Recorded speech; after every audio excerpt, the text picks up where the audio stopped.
Substation तसेच शहाचे जल जीवन mission अंतर्गत पाणी पुरवठा योजनेचे भूमिपूजन आणि ह्या दोन कार्यक्रमाचे औचित्य साधून शहामध्ये आयोजित केलेल्या ह्या भव्य शेतकरी मेळाव्यासाठी ज्यांच्या शुभ हस्ते हा कार्यक्रम पार पडला ते महाराष्ट्र राज्याचे माजी उपमुख्यमंत्री विरोधी पक्षनेते आदरणीय नामदार अजितदादा पवार,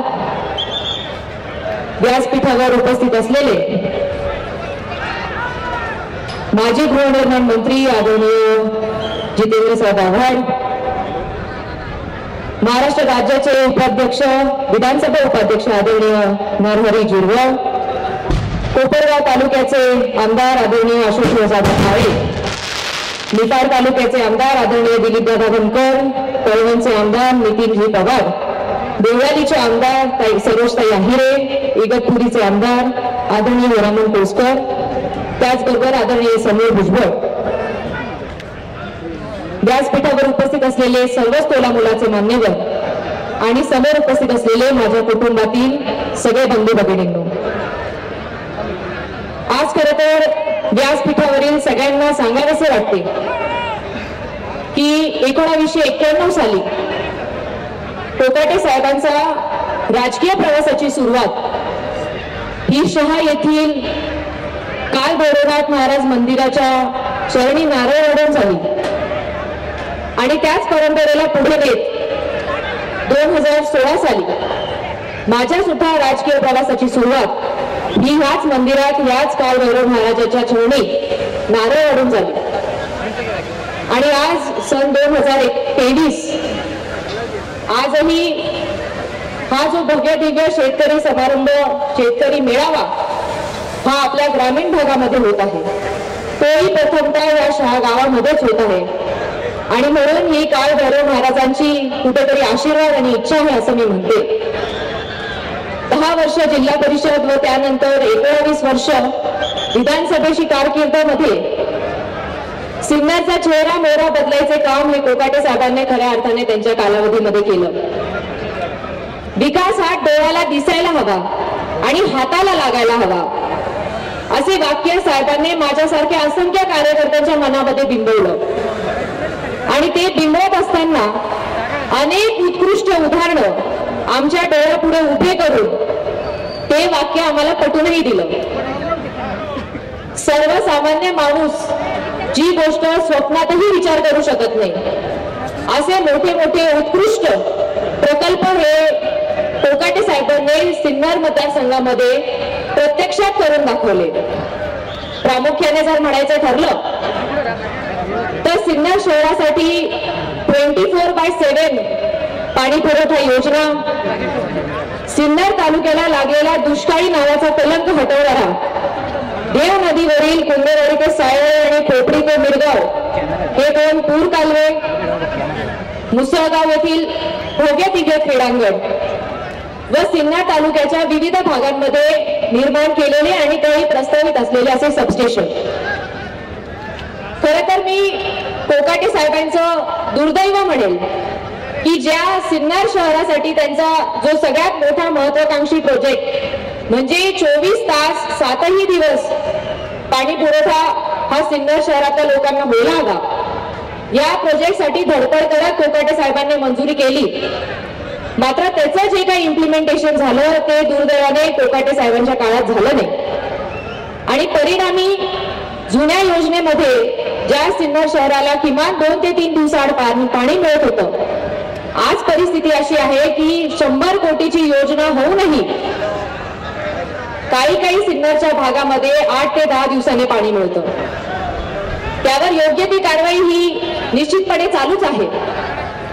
मात्र त्या व्यतिरिक्त इतर जे काही मोठी कामं कोकाटे साहेबांनी त्यांच्या मागच्या आमदारकीच्या काळामध्ये मंजूर करून घेतलेले होते त्या सगळ्या कामांचे उद्घाटन हे ह्या वेळेसच्या त्यांच्या कारकिर्दीमध्ये होत आहे याचा खऱ्या अर्थाने मनस्वी आनंद आहे। त्याच्यामध्ये हे आपले जे पूर कालवे आहेत ते आहेत, क्रीडांगण, प्रशासकीय इमारत, ग्रामीण उपजिल्हा रुग्णालय, शहा सबस्टेशन अशा विविध कामांचे उद्घाटन हे कोकाटे साहेबांच्या हस्ते त्यांच्या कारकिर्दीमध्ये होत आहेत। खऱ्या अर्थाने ज्यावेळेस हे काम प्रस्तावित होते आणि साहेब या कामांचा उल्लेख लोकांमध्ये करत होते, त्यावेळेस तालुक्यातले अनेक लोक असे होते जे म्हणायचे की हे काम शक्य नाही, हे काम होऊ शकत नाही. आणि मात्र ज्यावेळेस हे काम सुरू व्हायला लागली, डोळ्यासमोर दिसायला लागली, पूर्णत्वास जायला लागली, त्यावेळेस हेच लोक पुढे येऊन श्रेय घ्यायला तयार झाले. आणि खऱ्या अर्थाने मी हा त्यांचा बालिशपणाच म्हणेन. मुळात मोठे प्रकल्प विचारात आणून प्रत्यक्षात उतरेपर्यंत त्याला खूप मोठा कालावधी लागतो आणि त्याच्या प्रशासकीय प्रोसिजर इतका मोठा असतो.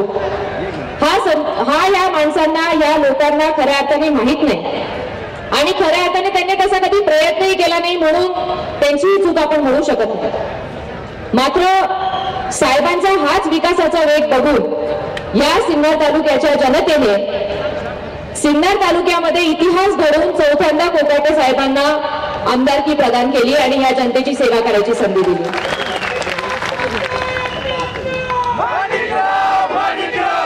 33 kV सबस्टेशन, मग त्याच्यामध्ये दातली आणि चास हे पूर्ण झाले आहे. विंचुटळीचं सबस्टेशन हे मंजूर झालेलं आहे. पंचाळे, भरवीर, मरोळ आणि मनेगाव हे प्रस्तावित सबस्टेशन आहे. त्याचबरोबर 220 kVचे मुसळगाव आणि आडवडी इथे सबस्टेशन प्रस्तावित आहे. अनेक रस्ते, अनेक ट्रान्सफॉर्मर, हायटेक शाळा, राघोजी भांगरेंचं स्मारक, तवलीचा बंधारा, अप्पर कळवा प्रोजेक्ट आणि last but not the list सगळ्यात महत्वाचा आणि महत्वाकांक्षी प्रोजेक्ट म्हणजे नदीजोड प्रकल्प. खऱ्या अर्थाने या नदीजोड प्रकल्पाने या सिन्नर तालुक्याचा आयुष्यभर हा विकास होणार आहे आणि हा तालुका सुजलाम सुफलाम होणार आहे आणि त्यामुळे साहेब त्याला इन्फिनिटी प्रोजेक्ट असं म्हणतात. असे अनेक मोठे मोठे महत्वाकांक्षी प्रोजेक्ट हे प्रस्तावित आहे आणि लवकरच पूर्णत्वास जाणार आहे. आणि मला हे सुद्धा खात्री आहे की ज्यावेळेस हे प्रोजेक्ट पूर्ण होतील, आजचं भाषण ऐकल्यानंतर अनेक लोक त्याचं श्रेय घ्यायलाही पुढे तयार राहणार आहेत. पण साहेब नेहमी म्हणतात सत्य परेशान हो सकता है, पराजित नाही. म्हणून आम्हाला त्या गोष्टीचं कधीही टेन्शन आलं नाही किंवा कधीही काही वाटलं नाही. दादा, खरं तर आज माझ्या मनामध्ये एक खंत आहे आणि ही खंत फक्त माझीच नाहीये, इथे बसलेल्या प्रत्येकाच्या मनामध्ये ही खंत आहे. ती म्हणजे इतका अभ्यासू, हुशार आणि अनुभवी माणसाला ह्या महाराष्ट्र राज्यासाठी काम करायची संधी मिळू शकली नाही. त्याचे अनेक कारणं असू शकतात आणि नशिबाचा भाग समजून आम्ही त्या गोष्टीकडे दुर्लक्षही करायचा प्रयत्न करत असतो. मात्र दुसरीकडे राज्याच्या अनेक मंत्र्यांना जो विकास त्यांच्या मतदारसंघामध्ये करता आला नाही, इतका मोठा विकास हा कोकाटे साहेब आमदार असताना त्यांनी आमच्या या सिन्नर तालुक्यामध्ये करून दाखवला. याचा अभिमान आणि गर्व हा माझ्या मनामध्ये आहे.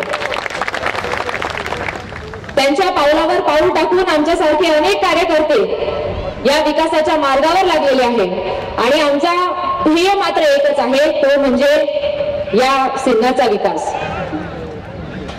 दादा, मी माझ्या लांबलेल्या प्रास्ताविक मध्ये शेवटी एवढंच सांगू इच्छिते की माणूस हा आयुष्यभर संपत्ती कमवण्याच्या मागे लागलेला असतो, पण कोकाटे साहेबांनी व आमच्या कुटुंबाने खरी संपत्ती जर काही कमवली असेल तर ही जनता ही आमची खरी संपत्ती आहे.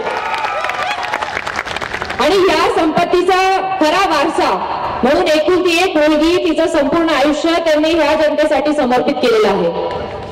साहेबांनी मला वारसा दिला आहे आणि तो वारसा संघर्षाचा आहे, तो वारसा विकासाचा आहे आणि तो वारसा ह्या जनतेची सेवा करायचा आहे. आणि आज या व्यासपीठावरील सगळ्यांच्या साक्षीने मी आपल्या सगळ्यांना सांगू इच्छिते की काळ भविष्यामध्ये कसाही जरी असला तरी हा वारसा मी चिरंतन पेटता ठेवेल, हे मी आपल्या सगळ्यांना वचन देते. जास्त वेळ मी घेत नाही. व्यासपीठावर उपस्थित असलेल्या सर्व मान्यवरांचं मी आपल्या सिन्नरमध्ये आणि प्रामुख्याने माझ्या या देवपूर गटामध्ये सहर्ष असं स्वागत करते आणि आपले 2 शब्द संपवते. धन्यवाद. जय हिंद, जय महाराष्ट्र.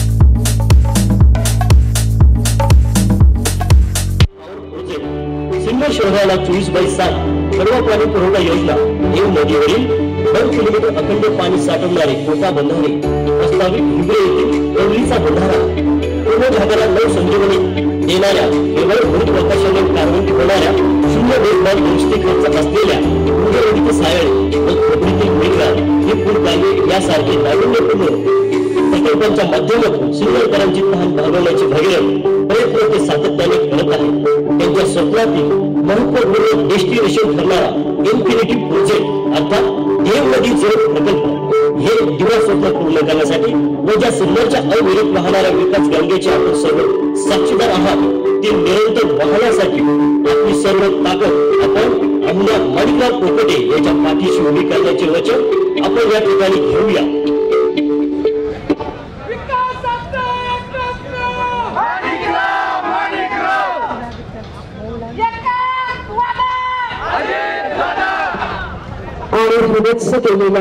असलेले आपले सर्वांचे नेते राष्ट्रवादी काँग्रेस पक्षाचे सर्व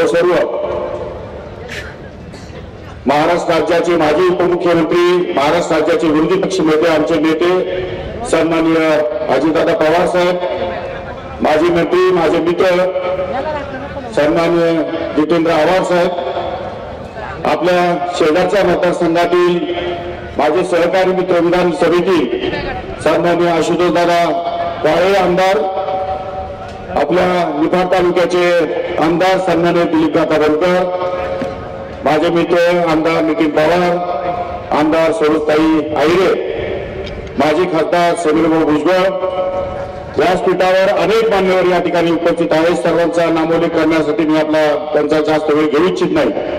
उपस्थित असलेल्या सिन्नर कोपरगाव तालुक्यातून आलेला फार मोठ्या प्रमाणात शेतकरी वर्ग, महिला भगिनी आणि आमच्या सर्व तरुण सहकारी मित्रांनो, आज मला विशेष आनंद होत आहे. मी 2008 साली या गोष्टीचा सर्वे केला जाता आपण ऊर्जा मंत्री होता. मला जाणीव झाली की सिन्नरच्या पूर्व भागामध्ये ज्या प्रकारे शेतकऱ्यांच्या कनेक्शनची मागणी आहे, ज्या प्रकारे ट्रान्सफॉर्मरची नवीन मागणी आहे, त्या प्रकारे भविष्य काळात या ठिकाणी विजेची फार मोठी गरज निर्माण होणार आहे. आणि म्हणून 2008 साली मुसळगावच्या ग्रामपंचायतीच्या जागेमध्ये 220 केव्हीचं सबस्टेशन करण्याच्या पारेषण कंपनीला मी सूचना केल्या. पारेषण कंपनीने या तालुक्यामध्ये मी 2-3 नावं त्यांना दिली होती, शहा, देवपूर आणि मुसळगाव.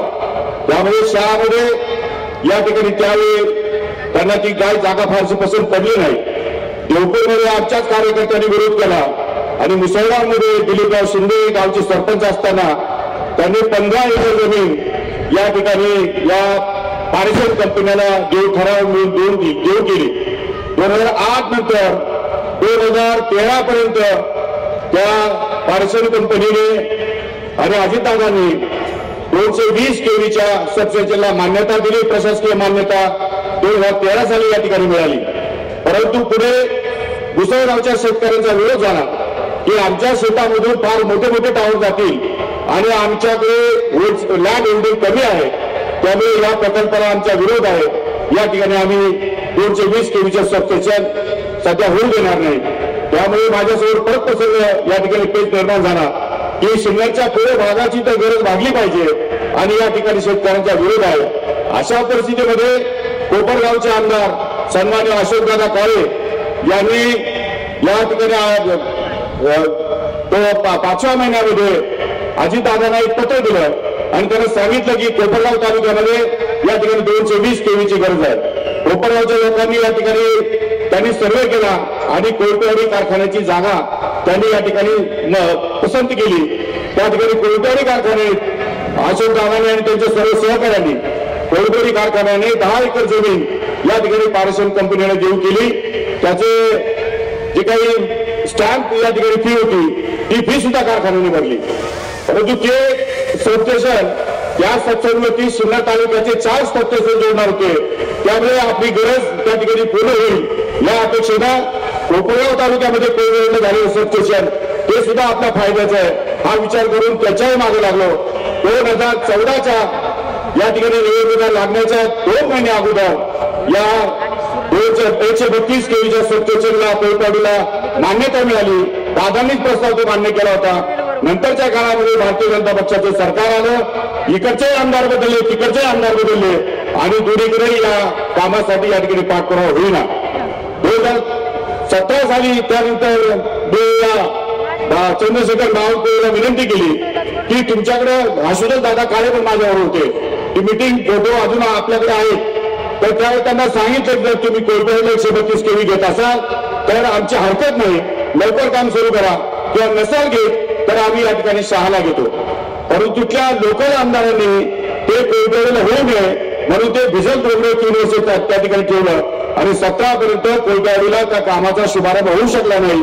नंतर बावनकुळे साहेबांनी तो प्रस्ताव बदलून या ठिकाणी 6 मध्ये ते या ठिकाणी सूचित केलं, 6 मध्ये पसंत केलं आणि त्याची 6ची वर्क ऑर्डर या ठिकाणी मिळाली। आज या ठिकाणी ते सबस्टेशन पूर्ण झालंय। या सबस्टेशन मधून 4 33 केवीचे सबस्टेशन कोपरगाव तालुक्यातले राहणार आहे आणि 4 सिन्नर तालुक्यातले राहणार आहे, म्हणजे 50-50% आपल्या दोन्ही तालुक्याला याचा फायदा होणार आहे। आता काही मंडळी याचा राजकीय लाभ उठवण्याचा प्रयत्न करते आणि सांगतात की हे आमच्या काळात झालं, ते त्यांच्या काळात झालं, ते कोणत्या काळात झालं। कोपरगावचे तर असे आपल्या तालुक्यात येऊन भाषण करतात की त्यांच्या काळात आमदारांच्या काळात झालं, मागच्या आमदारांच्या काळात झालं। अरे बाबा, तू राजकारण करतोय, पेपर बघ, प्रशासकीय मान्यता बघ, प्रस्ताव बघ। एका दिवसामध्ये प्रस्ताव दोन कधी मंजूर होत नाही, प्रस्ताव वर्ष पाठपुरावा करावा लागतो आणि जर ते कोळीवाडीला कोपरगाव तालुक्यामध्ये मंजूर होतं तर मग 3 वर्ष काय सुरू होऊ शकत नाही? कोपरगावचे आमदार त्यावेळी काय करत होते, तुम्ही काय करत होता? म्हणजे ते तिथं तुम्हाला शेतकरी कोपरगावचा गेला तरी चालेल, संपला तरी चालेल, पण आमचं राजकारण जिवंत राहिलं पाहिजे, अशा प्रकारची राजकीय अवस्था त्या तालुक्यामध्ये त्यांनी निर्माण केली आणि नाईलाजाने आम्हाला या ठिकाणी 6 ला सबस्टेशन करावं लागलं। परंतु मध्ये 1.5-2 वर्ष आमची कोपरगाव तालुक्यामध्ये व्हायला गेली। कोपरगावमध्ये तिथल्या लोकांनी याला विरोध केला, कोर्टात गेले, अनेक ठिकाणी पोलीस बंदोबस्तामध्ये काम करावं लागलं। शेवटी आजच्या घडीला ते या ठिकाणी सबस्टेशन झालं, तर आशुतोष दादाने मला त्यात मदत केली म्हणून थोडा लवकर या ठिकाणी मला काम करता आलं, अन्यथा आणखी 2 वर्ष ते या ठिकाणी सबस्टेशन पूर्ण झालं नसतं किंवा ती जी लाईन टॉवर लाईन आहे ती लाईन आपल्याला या ठिकाणी जोडता आली असते। अशा प्रकारे सगळ्या गोष्टीचे कागदपत्र हे माझ्यावर पूर्णपणे कागदपत्र, याचा अभ्यास एकदा करा। फॅब्रिकेशन एव्हिडन्स तयार करायचे, सोशल नेटवर्कच्या माध्यमातून वेगवेगळ्या या ठिकाणी लोकांचं दिशाभूल करायची आणि राजकारण करायचं, असा प्रकार गेल्या अनेक वर्षाच्या राजकारणामध्ये ना आम्ही केला आहे ना आम्ही कधी करणार आहोत। त्यामुळे आपण सगळ्यांनी समजून घेतलं पाहिजे याचा पाठपुरावा कसा झाला, याला मंजुरी कधी दिली, हे मंजूर कधी झालं, प्रस्ताव कधी गेला, या सगळ्या गोष्टीची कागदपत्र माझ्याकडे यथावकाश सगळ्या कागदपत्राची मी तुम्हाला या ठिकाणी तुमच्या व्हॉट्सअपवर आणि याच्यावर सगळे कागदपत्र पुराव्याविषयी या ठिकाणी दाखवणार आहे। त्यामुळे त्यांचा मुखवटा आपोआप या ठिकाणी उघडा पडणार आहे। त्यामुळे या तालुक्यामध्ये जी विजेची गरज होती, अत्यंत गरज होती, ही गरज आज या निमित्ताने बहुतांश पुरी होणार आहे। परंतु याही पेक्षा अधिक पुन्हा ते 220 केवीचं मुसळगावचं सबस्टेशन या ठिकाणी प्रस्ताव दाखल केलेला आहे आणि आरवाडी 220 केवी तोही प्रस्ताव या ठिकाणी शासनाला सादर केलेला आहे। तो सुजलाम कंपनीचं आपल्याला या ठिकाणी टेक ओव्हर करायचं आहे आणि त्यातून आपल्याला 220 केवी तिथं उभं करायचं। असे एकूण 220 केवीचे 2 सबस्टेशन आणि रतन इंडियाचा पॉवर प्रोजेक्ट असे मिळून या ठिकाणी 4 जिल्ह्यांना लाईट पुरवील एवढी एनर्जी आज त्या सिन्नर तालुक्यामध्ये निर्माण होणार आहे मित्र। त्यामुळे आपला सिन्नरचा भविष्याचा पिढ्यानपिढ्याचा प्रश्न हा विजेचा कायम स्वरूपी संपणार आहे। ही फक्त सुरुवात आहे, आगे ते बोलता आहे। त्यामुळे आपण काम करतो, प्रामाणिकपणे करतो, लोकांच्या हिताचं करतो, सोयीचं करतो आणि या ठिकाणी लोकांचा फायदा कशात आहे तोच विचार या ठिकाणी केला जातो। प्रत्येक गोष्टीचं राजकारण केलं जातं, प्रत्येक गोष्टीचं राजकारण। परवा मुंडे साहेबांच्या पुतळ्याचं उद्घाटन झालं आणि मुंडे साहेब राजकीय नेते आहेत आणि म्हणून मला त्या ठिकाणी जावं वाटलं, मी गेलो। माझ्या कार्यकर्त्यांचा आग्रह होता की साहेब त्या कार्यक्रमाला गेलं पाहिजे। त्या कार्यक्रमाला गेल्यानंतर त्यांनी ज्या पद्धतीने ज्या आविर्भावाने तो कार्यक्रम घेतला त्यांच्या बुद्धीची खीळ येते मला। एक तर ते स्मारक यांना घेण्याचा नैतिक अधिकारच नाही, कारण जेव्हा जेव्हा गोपनाथजी मुंडे साहेब नाशिकला आले तेव्हा या लोकांनी त्यांना कधीच साथ दिली नाही, कधीच साथ दिली नाही। एक किस्सा आहे दादा, दापो नावाचं गाव होतं आणि गोपनाथजी मुंडे साहेब भारतीय जनता पक्षाचे प्रदेश अध्यक्ष होते। प्रदेश अध्यक्ष असताना भारतीय जनता पक्षाच्या मोबा आव्हाड जिल्हा परिषदेच्या सदस्याला तिकीट दिलं आणि त्याची सभा दापोला घेतली त्या दापूरच्या सभेमध्ये प्रचंड 4-5 लोक या ठिकाणी सभेत उपस्थित होते, पण त्यातला एकही माणूस मुंडे साहेबांकडे गेला नाही, स्टेजवर गेला नाही, त्यांना मान सन्मान दिला नाही. अध्यक्ष सभेला मिळेना. शेवटी मुंडे साहेबांनी दगड घेतला नागपूरमधून, दगड नागपूरमध्ये ठेवला, दगडाला अध्यक्ष दिलं आणि राजकीय सभा घेतली. त्यावेळेस त्यांच्या डोक्यामध्ये फक्त दिवळ साहेब आणि आवाज साहेबच होते. आम्हाला तेही मान्य आहे, जर दिवळ साहेब आणि आवाज साहेब तुमचे नेते होते तर मग त्यांचं स्मारक कुठे आहे? त्यांच्या नावाने साधी पानपूर पण तुम्ही काढले नाही. म्हणजे तुम्हाला ज्या ठिकाणी महिला मिळेल त्याच ठिकाणी तुम्ही राहतात, त्यांचंच काम तुम्ही करतात. इतिहास पहा, तुम्ही यांचा इतिहास पहा. भुजबळ साहेब मंत्री होते, तुमच्या आमच्या तसं तालुक्याचे भाषा राजकीय संबंध आवडतात ते मनावर घेऊ नका. त्यामुळे या सगळ्या प्रकारामध्ये भुजबळ साहेब मंत्री होते राष्ट्रवादीचे. हे भुजबळ साहेब जाऊन माझ्याविषयी कानात काही सांगायचे आणि लचके करून परत यायचे. भुजबळ साहेब गेले, सरकार कोणाचं आलं? पंकजाताई आल्या.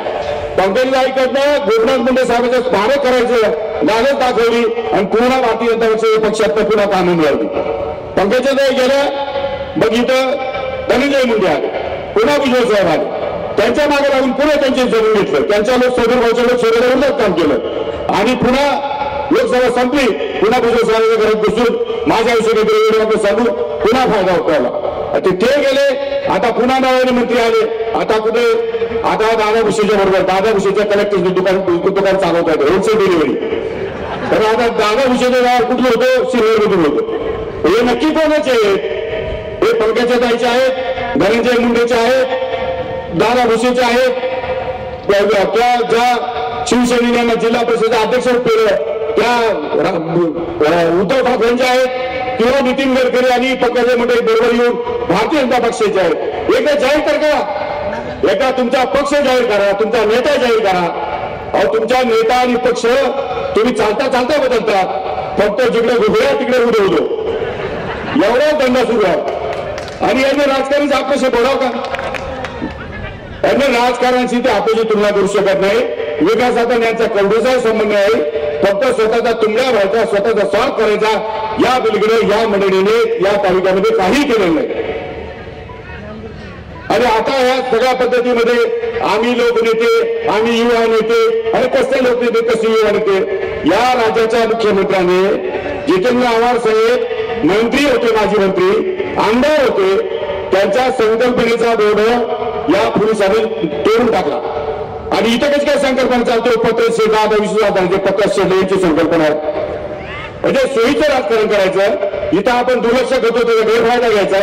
अशा प्रकारच्या दुष्ट प्रवृत्ती या तालुक्यामध्ये वारंवार येणार आहेत, येतात, परंतु त्यांना माहित नाही.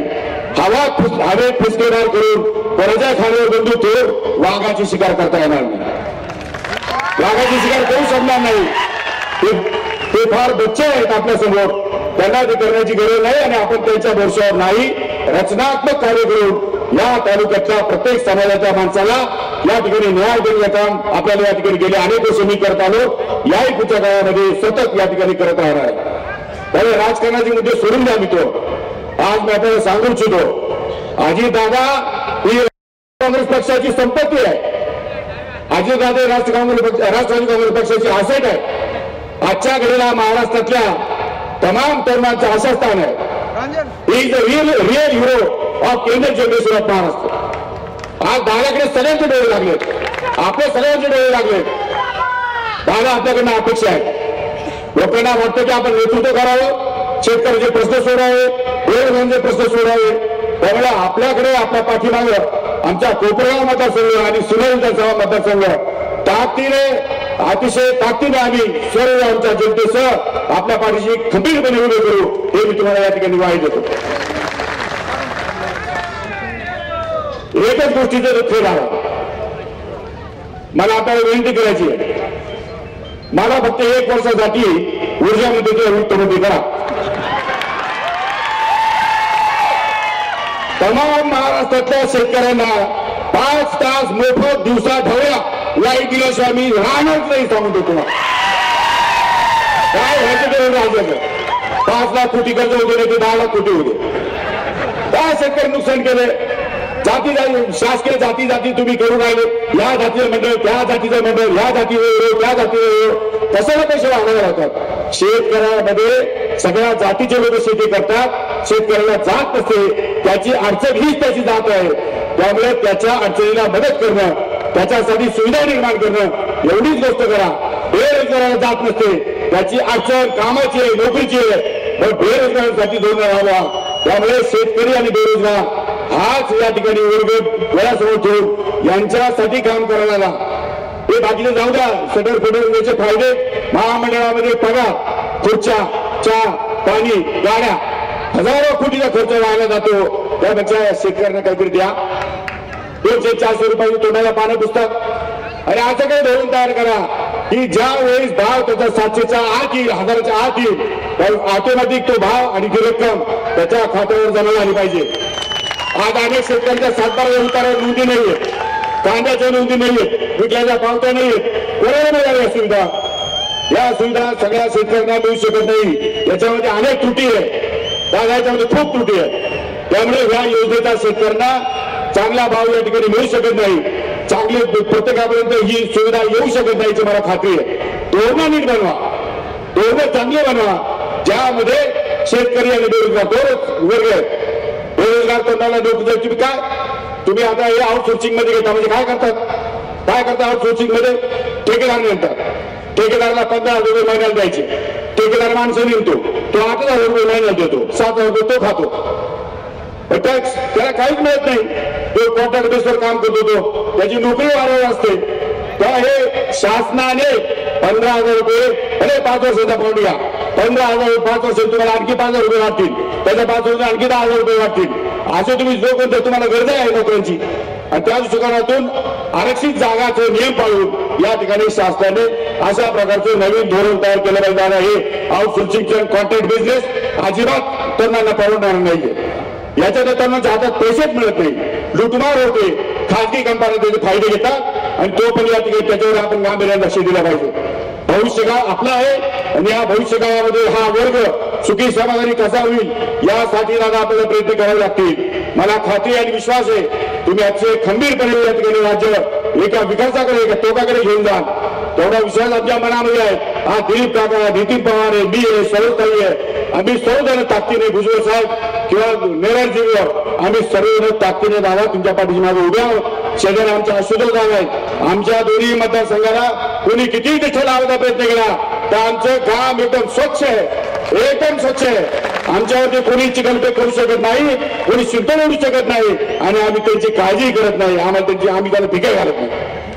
आम्हाला फक्त पाहिजे सामान्य माणूस खुश पाहिजे, सामान्य जनता खुश पाहिजे, त्यासाठीच काम करतोय. मी अधिक वेळ घेणार नाही. दादाला पुढे पण जायचं आहे. दादा सारखे म्हणतात लवकर सभा सुरू करा, लवकर सभा सुरू करा. दादाला म्हणजे 2 तास तुम्ही माझ्या कस्टडीमध्ये, आता तुमचं काही चालणार नाही. कस्टडीतून तुमची सुटका झाली की मग तुम्ही लोक आहे. तरी पण शेवटी आपल्याला बंधन आहेत. अजून 2-4 वक्ते या ठिकाणी बोलणार आहेत, नंतर दादा बोलणार आहेत. माझी आपल्या मार्फत दादांना विनंती आहे की हे राष्ट्रवादी पक्ष बळकट करण्याचं काम आम्ही सर्वजण आपल्या खांद्याला खांदा लावून करू. आपण राज्याचं नेतृत्व करावं अशी आमची, माझ्यासह आमच्या सर्व या ठिकाणी शेतकऱ्यांची अपेक्षा आहे, भावना आहेत. एवढंच फक्त मी आपल्याला सांगू इच्छितो, अधिक वेळ घेत नाही. पुन्हा एकदा आपण सर्वजण आलात, अतिशय कोणालाही फोन न करता नुसत्या दादा येणार म्हटलं की अख्खा तालुका पेटून ठेवणार. काय सांगितली, पहिल्यांदा माझ्या आयुष्यात एखाद्या कार्यक्रमाला 0 एफर्ट घेतले असतील तर ह्या कार्यक्रमाला घेतले. लोक स्वतःहून गाव, बॅनर, गाड्या, घोडे, जेवण, खावणं सगळं लोकांनी केलं. मी काही केलं नाही. लोकांचं प्रचंड प्रेम माझ्यावर वर्षानुवर्ष प्रेम आहे. त्या प्रेमाला मी उतराई होण्याचा सातत्याने प्रयत्न करतो आणि भविष्यकाळ काय करता येईल एवढं तुम्हाला आश्वासन देतो आणि थांबतो. जय हिंद, जय महाराष्ट्र. धन्यवाद साहेब. शहा 132 सबस्टेशन आणि शहा व इतर गावांच्या पाणी पुरवठ्याच्या योजनेचं शुभारंभ आणि उद्घाटन ज्यांच्या शुभ हस्ते झालं आणि शेतकरी मेळावा या ठिकाणी ज्यांच्या उपस्थित होते असे महाराष्ट्र राज्याचे विरोधी पक्ष नेते आदरणीय अजितदादा, माजी मंत्री आव्हाड साहेब, आदरणीय आमदार कोकाटे साहेब, आदरणीय आमदार बनकर साहेब, आदरणीय आमदार नितीन पवार साहेब, सन्मान्य आमदार सरोजताई आहिरे, माजी खासदार भुजबळ साहेब, आदरणीय शिवाजी आप्पा कोकाटे, रयतचे व्हाईस चेअरमन भगीरथ काका, माजी जिल्हा परिषद सदस्य श्रीमंतनीताई कोकाटे, सिन्नर आणि कोपरगाव या ठिकाणी आलेले सर्व राष्ट्रवादी काँग्रेस पक्षाचे पदाधिकारी, सर्व बंधूंनो, भगिनींनो, मातांनो, आज या ठिकाणी 132 केव्ही सबस्टेशन शहा याचं उद्घाटन दादा आपल्या हस्ते या ठिकाणी झालेलं आहे. खऱ्या अर्थाने कोकाटे साहेबांनी सविस्तर त्याचा इतिहास या ठिकाणी सांगितलेला आहे. हे सबस्टेशन झालं याच्यामध्येच माझं समाधान या ठिकाणी आहे. कोळपेडीला जरी झालं तर शहाला झालं, परंतु आमच्या दोन्ही तालुक्यातील शेतकऱ्यांच्या जे काही व्होल्टेजचा प्रश्न आहे, विजेचा प्रश्न आहे, या ठिकाणी सुटणार आहे याच्यात मी समाधान मानतो. हा जरी विजेचा प्रश्न या ठिकाणी सुटताना आपल्याला या ठिकाणी दिसतोय, परंतु आमच्या सिन्नर, कोपरगाव, निफाड, येवला, राहता तालुका या सर्व तालुक्यांमधून गोदावरी कालवे जातात. कोपरगावमध्ये पालखेडचं पाणी येतं, NMC कॅनलचं पाणी येतं आणि आता निळवंडेचं देखील पाणी या ठिकाणी येणार. परंतु दादा, जो काही समन्यायी पाणी वाटप कायदा झालेला आहे त्याच्यामुळे जर खालच्या धरणाला पाणी कमी पडलं, आमच्या वरच्या धरणातलं पाणी खाली सोडवण्यात येतं. म्हणून या महत्वाच्या प्रश्नाकडे आपण याकडे लक्ष देणं गरजेचं आहे. पाण्याला प्राधान्य क्रमांक आहे.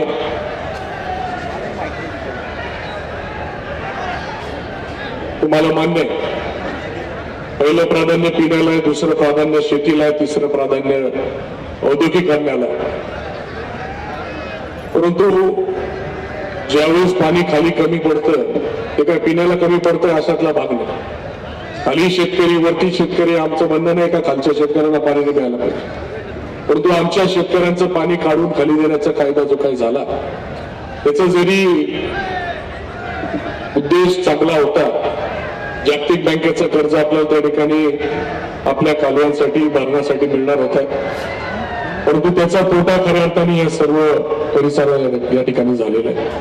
आणि म्हणून या कालव्यांसाठी आपण, आमच्या पाण्यासाठी आपण या कायद्याच्या बाबतीमध्ये जो काही रिव्ह्यू आहे अभ्यास गटाचा तो लवकरात होण्यासाठी त्या ठिकाणी लक्ष घालावं. आमचे कालवे 100 वर्षापेक्षा जुने झालेले, यांचं नूतनीकरण व्हावं आणि पाण्याची उपलब्धता भविष्य काळामध्ये कशी वाढेल याकडे आपण खऱ्या अर्थाने लक्ष घालावं अशी विनंती करतो. आपण कोकाटे साहेबांचं भाषण ऐकलं, त्यांनी मागणी केली का ऊर्जा मंत्री किंवा वित्तमंत्री त्यांना करावं, त्यांना करून टाका. कारण की खऱ्या अर्थाने सरकार कुठले असलं, परंतु कोकाटे साहेब एकदम डॅशिंग पद्धतीने या ठिकाणी सिन्नर तालुक्यामध्ये काम करत आलेले. माझ्यासारख्या तरुणांना त्यांच्यामुळे निश्चितपणे प्रेरणा मिळते. आणि पाण्याचा प्रश्न असेल तर मला जलसंपदा राज्यमंत्री करून टाका, म्हणजे आमचाही समन्वय पाणी वाटप कायद्याचा त्या ठिकाणी प्रश्न सोडवता येईल. मी जास्त काही बोलणार नाही, कारण की आपल्याला सर्वच मान्यवरांचे भाषण ऐकायचे आणि आपल्याला पुढे देखील जायचंय, म्हणून मी या ठिकाणी थांबतो आणि माझे 2 शब्द संपवतो. धन्यवाद. या सभेला ही सभा शहा सबस्टेशन आणि नंतर पाणी पुरवठ्यासाठी आयोजित करण्यात आली होती. त्याचं उद्घाटन आज अजितदादांतर्फे करण्यात आले, जे हाताने करण्यात आले. ते या महाराष्ट्राचे नेते, एक गोष्ट त्यांच्याबद्दल खरी आहे, ओला हो नाहीला नाही आणि समोर आला की एकांतात काम, ही अजितदादांची खरी ओळख आहे. या नगरीचे, सिन्नरचे जाणकार नेते श्री माणिकराव कोकाटे, आशुतोष काळे, दिलीपराव बनकर, नितीन पवार, सरोज आहेर, शिवराम झोले, श्रीमंतनी कोकाटे, भागीरथ शिंदे, पुन्नाजी मामा आव्हाड, रवींद्र पगार, रंजन ठाकरे, बाळासाहेब गाडवे, बाळासाहेब वाघ, सुरत चव्हाण, अर्जुन टिळे, मंगेश कुराडे, मनीषा माळी, पेरुदादा खेतले, राजेंद्र घुमरे, विष्णुपंत मैसदुने, दिलीपराव बोरणारे, बाळासाहेब कोते, गोरखमण्णा, रतन जाधव, राजेंद्र चव्हाणके, निवृत्ती मामा डावरे, देवेंद्र सुरमारे, सुदेश सुळे, विजय गडाख आणि माजी जिल्हा परिषद सदस्य बाळासाहेब गाडवे आणि इतर सर्व मान्यवर. आज अनेक दिवसानंतर एका जाहीर सभेला सामोरे जायला मिळत आहे. शेतकरी मेळावा आहे, पण महाराष्ट्राची परिस्थिती अतिशय वाईट आहे. आपल्या सगळ्यांनी पेपरमध्ये किंवा व्हॉट्सअपवर वरती पाहिलं असेल की सर्वोच्च न्यायालयाने महाराष्ट्राबद्दल काय म्हटलं, काल वाचलं का की हा महाराष्ट्र नपुंसक आहे. महाराष्ट्र नपुंसक नाही, नपुंसक आहे ते सरकार.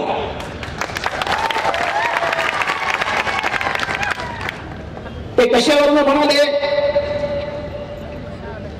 आता कुठलीही कामं या सरकारला उरलेली नाहीत, करायची नाहीत, त्याची मानसिकता नाही. कांद्याला भाव नाही, गरिबी काही दूर हटत नाही, बेकारी काही कमी करता येत नाही. मग आपण केल्यासारखं काय दाखवायचं? तर मग जाती धर्मामध्ये तेढ लावायची आणि आपलं काम साधून घ्यायचं. गेल्या काही दिवसांपूर्वी सर्वोच्च न्यायालयाने निर्णय दिला होता की जाती भेदभावामध्ये द्वेष करणारे मोर्चे किंवा भाषणं झाली तर पोलिसांनी तात्काळ कारवाई करा. तरी आपल्या इथे वरती पंतप्रधान हिंदुत्ववादी मोदी साहेब, खाली मुख्यमंत्री हिंदुत्ववादी शिंदे साहेब, फडणवीस साहेब, आणि मग लोकांना भडकवण्यासाठी हिंदू सकल मोर्चा. अजितदादा उपमुख्यमंत्री होते, उद्धव साहेब मुख्यमंत्री होते, तेव्हा आपल्याला आठवतं कधी हिंदू खतरे में म्हणून हिंदूंचा मोर्चा निघाला. सगळे खुशीत होते, सगळे आनंदात होते, सगळ्यांना सुरक्षित वाटत होतं.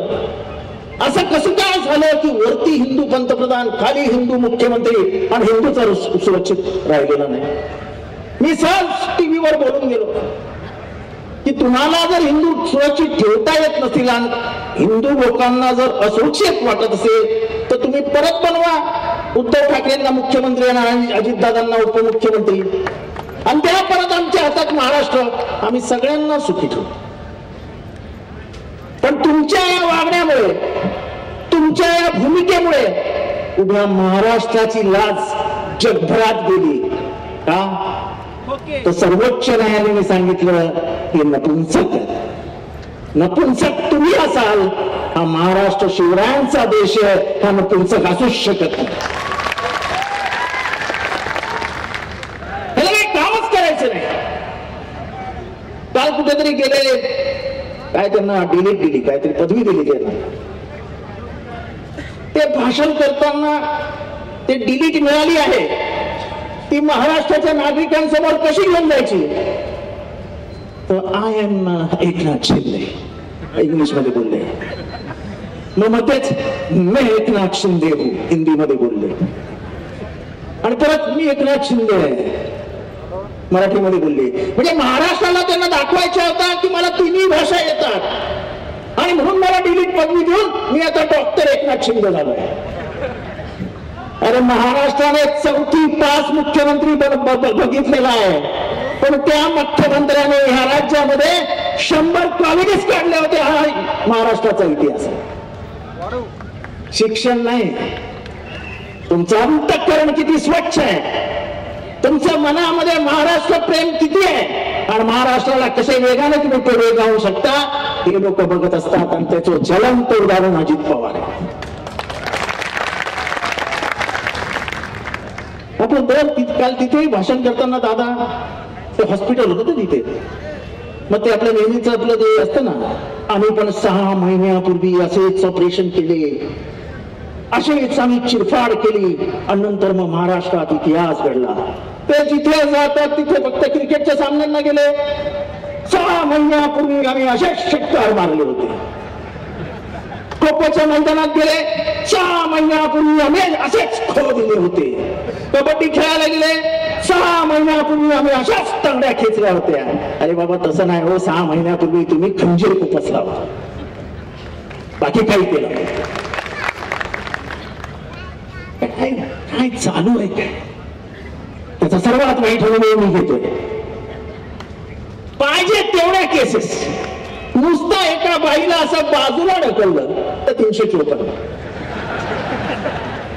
कुठेतरी लांब नुसते 2 कानफडात मारल्या पोरांनी तर 307. अरे माझा काय संबंध?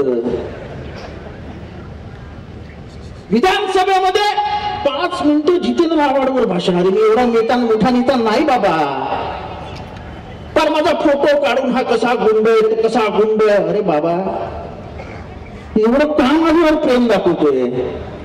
तू तर या देशाचा राज्याचा मुख्यमंत्री आहेस. विकासाचा मांडा सिन्नर मध्ये आल्यानंतर म्हणजे नांदूर शिंगोटेवाल्यांनी कहरच केला. अगदी तोंडावर असं नसतं बोलायचं. कुठे गेले आता? नसतं बोलायचं कोणाला तोंडावरती. ते काय बोलले तुम्हाला माहिती आहे ना? काय बोलले ते नांदूर शिंगोटेवाले? 50 खोके, आता 50 खोके एकदम ओके. आता ही जनता म्हणायला लागली तर विधानसभेत चर्चा झाली की याच्यावर बंदी आणा, तुम्ही खोके बोलायचं नाही. अहो मी नाही बोलत. आता काय नांदूर शिंगोट्याला अजितदादा गेलेले बोलायला? अहो लोक तुमची ओळख झाली ना, तुम्ही ओळख करून दिली आणि हे तुम्ही म्हणता ना 50 खोके म्हणू नका, 50 खोके म्हणू नका. अहो तुम्हाला का लागतो ते 50 खोके? तुम्हाला काय लागतं ते 50 खोके? आता मी नुसतं 50 खोके असं म्हटलं की समोरचा आवाज बघा किती जोरात येतो. 50 खोके, 50 खोके. आता एका लोकांनी शिकवावं लागतं. म्हटलं अशी घोषणा द्या. अहो जनतेत गेलं. अहो जनता वाट बघते, निवडणुका कधी लावताय? जनता वाट बघते, तुम्ही कधी मैदानात येताय. आणि मी आज इथे माझ्या या जन्मगावी, म्हणजे माझा परिसर जन्मगाव आहे, माझा बाप इथे जन्मला, माझा आजोबा इथेच होते सिंचामगाव पास्त्याला. आणि बरं झालं तुम्ही इथे सबस्टेशन आणलं माणिकराव. माझ्या गावचा प्रश्न सुटला. आता इलेक्ट्रिसिटी माझ्या गावाला व्यवस्थित. त्याच्यामुळे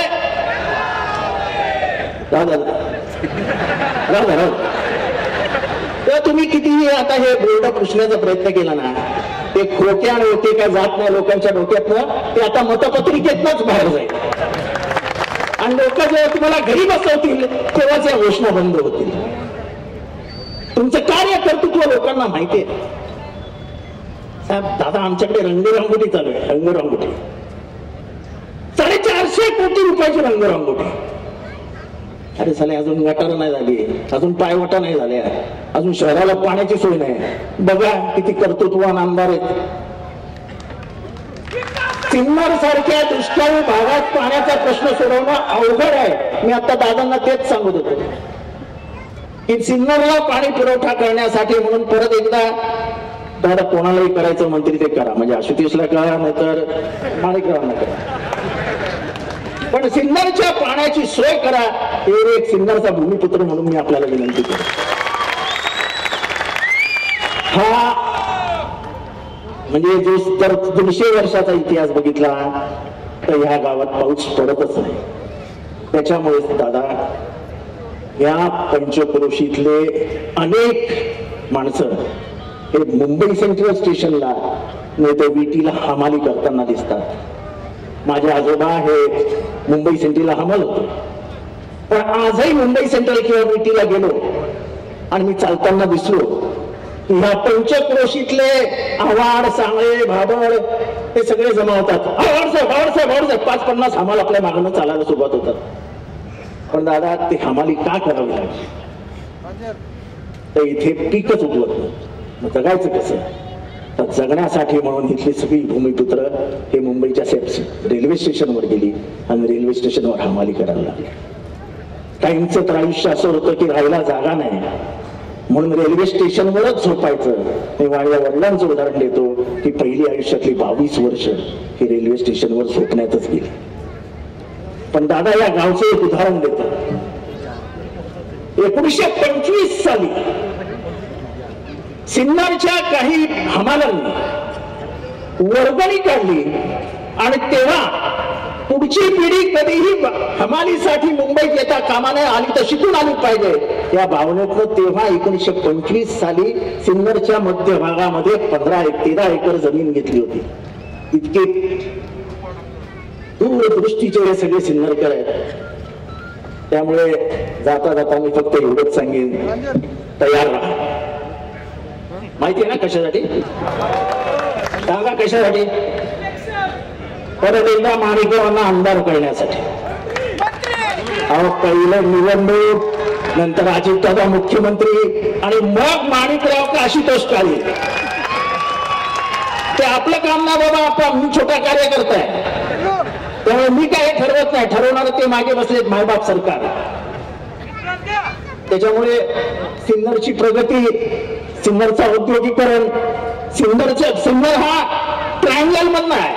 म्हणजे एकीकडे औरंगाबाद जवळ, एकीकडे पुणा जवळ आणि एकीकडे मुंबई जवळ.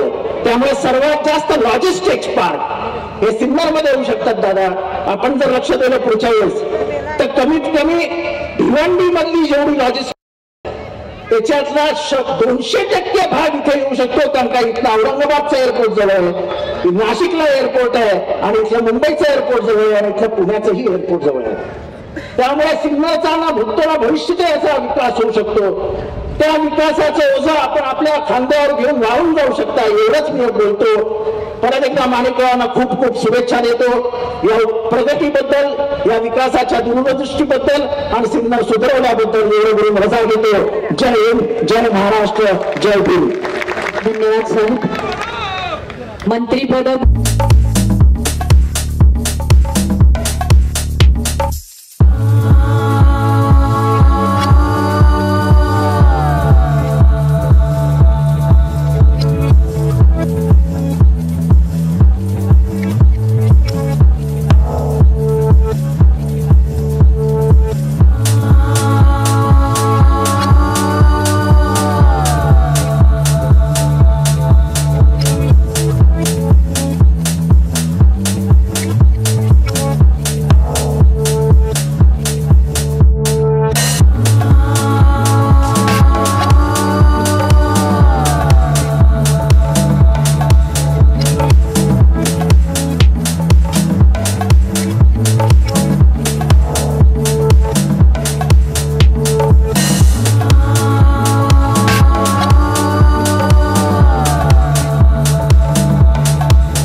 विधिमंडळातील माझे सहकारी जितेंद्र आव्हाड, दुसरे माझे सहकारी आशुतोष काळे, तिसरे सहकारी दिलीपराव बनकर, चौथे सहकारी नितीन पवार, पाचवे सहकारी सरोजताई अहिरे, तसंच समीर भुजबळ, कोंडाजी बाबा आव्हाड, रवींद्र पगार, श्रीमंती कोकाटे, शिवराम झोले, सूरज चव्हाण, भगीरथ शिंदे, रंजन ठाकरे, अर्जुन टिळे, निवृत्ती मामा डावरे, शिवाजी अप्पा कोकाटे, राजाराम मुरकुटे, संभाजी जाधव, सुभाष कुंभार, राजेंद्र घुमरे, श्रीमती प्रेरणा बलकवडे, बाळासाहेब वाघ, विष्णुपंत म्हैसगुणे, पुरुषोत्तम कडलक, राजेंद्र चव्हाण, बाळासाहेब गाढवे, शशिकांत गाडे, तसंच विठ्ठलराव उगले, देरू खेतले, मनीषाताई माळी, मंगलाताई कुराडे, जयराम शिंदे, अक्षय उगले, त्यांच्या आग्रहाखातर आपण सगळेजण इथे इतक्या मोठ्या संख्येने माझ्या सहित उपस्थित आहोत ते आपले लोकप्रिय आमदार माणिकरावजी कोकाटे, उपस्थित सगळे माझे सिन्नर परिसरातली शेतकरी बांधव, तरुण सहकारी, महिला भगिनी, पत्रकार मित्र, स्टेजवरचे सगळे मान्यवर आणि माझ्या तरुण मित्रांनो, खरं तर कालच्या शनिवारी आमचं अधिवेशन संपलं अर्थसंकल्पीय आणि बरेच दिवस माझ्या मागे माणिकराव कोकाटे लागलेले होते की अजित पवार आपण 132 केव्हीचं नवीन सबस्टेशन जे झालेलं आहे त्याचं आपल्याला उद्घाटन करायचं आणि जलजीवन मिशन अंतर्गत शहा आणि इतर 5 गावांचा पाणी पुरवठा योजनेचं भूमिपूजन करायचं. विशेषतः 132 केव्हीचा नवीन सबस्टेशन त्याचा फायदा माझ्या आशुतोष काळेंच्या कोपरगावच्या गावांना होतोय आणि आपल्या सिन्नर तालुक्यातल्या देखील या परिसराला होतोय, ज्याचा उल्लेख माझ्या आधीच्या अनेक वक्त्यांनी केला. मी देखील राज्याचा अनेक वर्ष ऊर्जा मंत्री होतो, त्याच्यामुळं माझ्या बळीराजाच्या करता, माझ्या शेतकऱ्याच्या करता त्यांना हक्काची वीज नियमित दाबाने मिळाली पाहिजे, त्याला त्याच्या कार्याची सेवा इमानदारीद्वारे करता आली पाहिजे आणि महत्वाचा प्रश्न शेती करण्याच्या करता जो पाण्याचा आहे तो वीज पंप देऊन त्याला त्या ठिकाणी सोडवता आला पाहिजे. म्हणून आम्ही सगळेच जण प्रयत्न करतो. थोडासा ह्या कामाला उशीर झाला, काही स्थित्यंतर घडली, काही वेगवेगळी सरकार आली, परंतु कामाची चिकाटी असेल, जिद्द असेल आणि काम तरीच न्यायचं अशा प्रकारचं ध्येय डोळ्यासमोर असेल, इच्छाशक्ती असेल तर ही कामं होऊ शकतात. हे या कार्यक्रमाच्या निमित्तानं माणिकराव कोकाटे आणि आशुतोष काळेंनी कोपरगावच्या गावांना आणि सिन्नर तालुक्याला दाखवून दिलेलं आहे. त्याबद्दल त्यांचं दोघांचं मी मनापासून अभिनंदन करतो, कौतुक करतो. आपल्या सर्वांच्या साक्षीनं आज श्रीरामनवमी, प्रभू श्रीरामाच्या चरणी वंदन देखील करतो आणि श्रीराम नवमीच्या तुम्हाला सगळ्यांना मनापासूनच्या शुभेच्छा देतो. आजचा दिवस महत्वाचा आहे, रमजानचा पवित्र महिना सुरू आहे, त्या निमित्तानं देखील माझ्या सगळ्या मुस्लिम बांधवांना रमजान मुबारक अशा प्रकारच्या शुभेच्छा देतो. मित्रांनो, एकंदरीतच हे सगळं काम करत असताना माणिकराव कोकाटेंनी गेले काही वर्ष कशा प्रकारचा पाठपुरावा केला त्याचा एक राज्य मंत्रिमंडळातला मागे 2.5 वर्ष सहकारी म्हणून मी हे सगळं काम बघितलेलं आहे. तीच गोष्ट आशुतोषच्या बाबतीमध्ये घडली, परंतु आज बरेच वर्षाचं स्वप्न या सबस्टेशनच्या मुळे आणि हे जे काही जलजीवन मिशन अंतर्गत आपण शहासह 5 गावांची पिण्याच्या पाण्याची योजना करतोय, या दोन्हीमुळे पूर्णत्वाला जाणार आहे.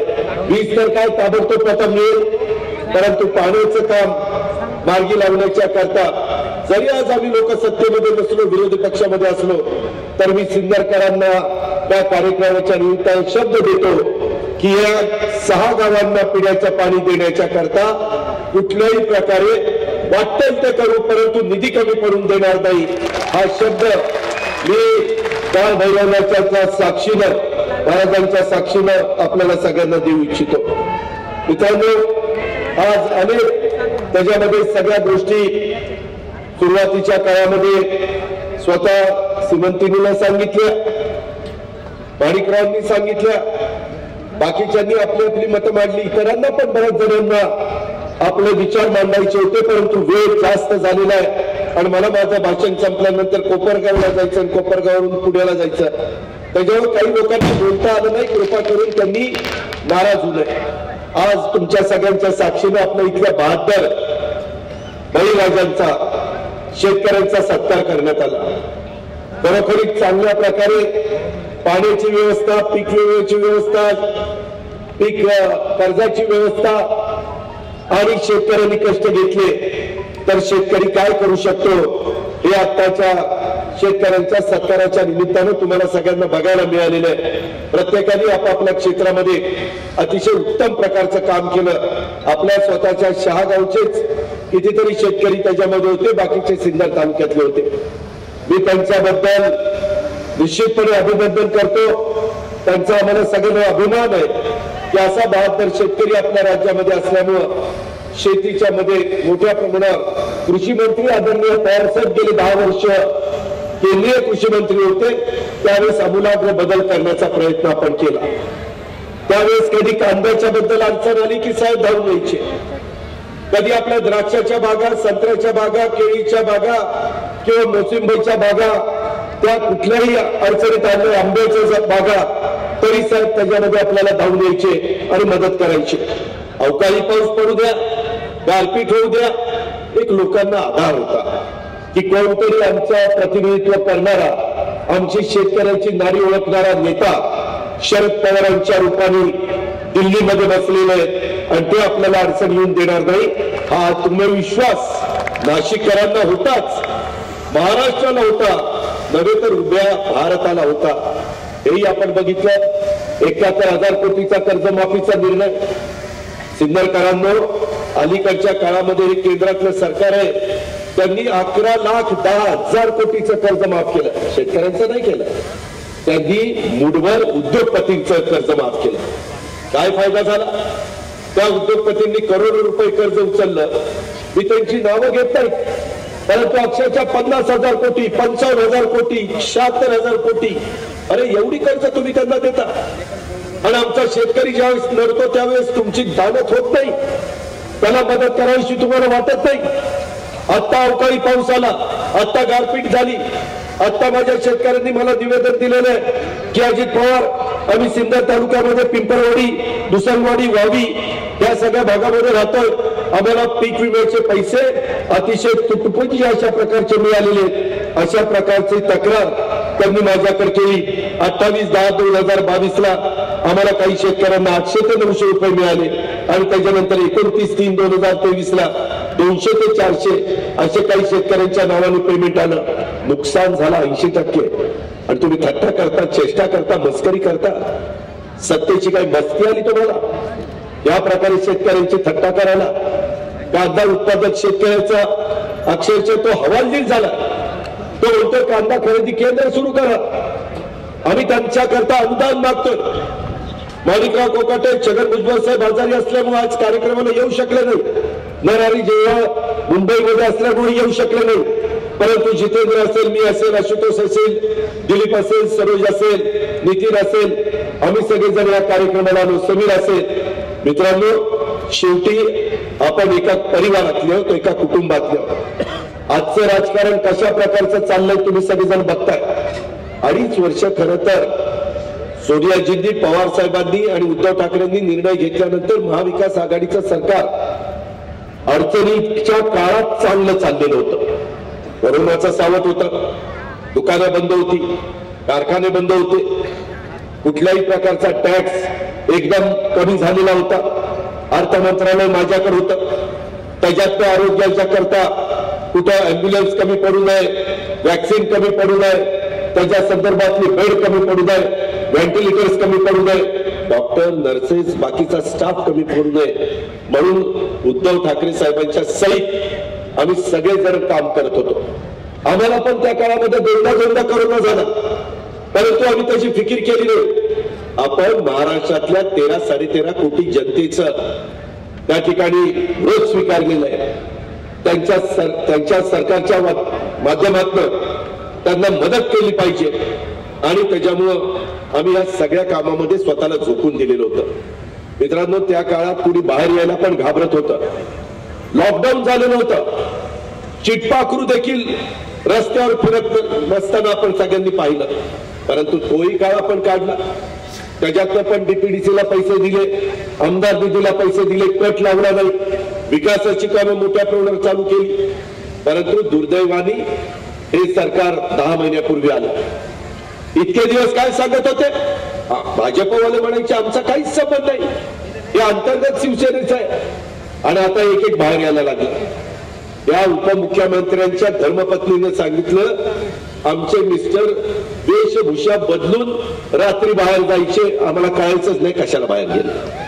मी म्हणत नाही, देवेंद्र फडणवीसांच्या धर्मपत्नीनं सांगितलं.